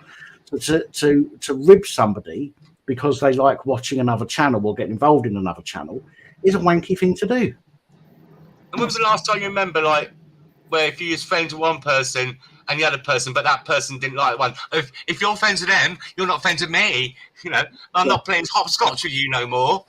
It's like a school playground. It's like a bloody school playground, isn't it? Exactly. I'm taking my people home. And the only thing you can do is exactly what we done: warn people of it, and then just sit back and let them find out for themselves. Yeah, which is what we've been doing, and we I called had left it right alone until that bastard fat shamed Heather that night, and then passed it off as banter. That brought me right back into it. Heather's never. Piss out of my hair as well now. She's never insulted anybody in there, and she didn't deserve that. No. Oh, I posted something on Roger's video the other day. A huge thank you to everybody that told me what a wonderful person I am. You don't know me very well, obviously. And I can vouch for her version of that. That's Mrs. W. That's Mrs. W. No folks in this one. I'm going to skedaddle, guys. I was just about to call it quits. It's about time now. I'm going to cook some dinner. I've got to run the Hoover around. So see, look, the viewings went up then as we started to talk about them. I wonder how. Well, before we do sign off, I'd like to say thank you, Pat, Simon, Murph, no worries. Jack, when he was on, for joining in on the panel today. Always welcome. Always a pleasure to have you in here. I won't go through you all in the chat, but thank you to the moderators, everybody that has took part today. I might be wrong. You what? Sorry, Roger. Sorry. I'll probably see some of you over the weekend on Facebook, but I probably won't be online from tomorrow morning till probably Sunday evening. He will. Have a good weekend, mate. And you have a good birthday. I don't connect any of my phones to Wi-Fi outside the house. He'll be on one of my live streams over the weekend. Oh, yeah, I'll be in there somewhere. I'll be looking forward to it. I'll be looking forward to it. Vicariously, I'll be with you. Cheers, Murph. Good to see you again, Murph, by the way. No worries, my mate. No worries. Have a good weekend, yeah? Enjoy your birthday. Thank you. We'll do. No worries. Thank you, everybody. Don't get too fucked up. Hope you have a wonderful weekend. You're supposed to have a few storms on Sunday, but other than that, it's usually about 8 o'clock at night. Stay safe, stay strong, stay free. Cheers, people. See you later, guys, and everyone in the See chat. you Have a later. good one. See you.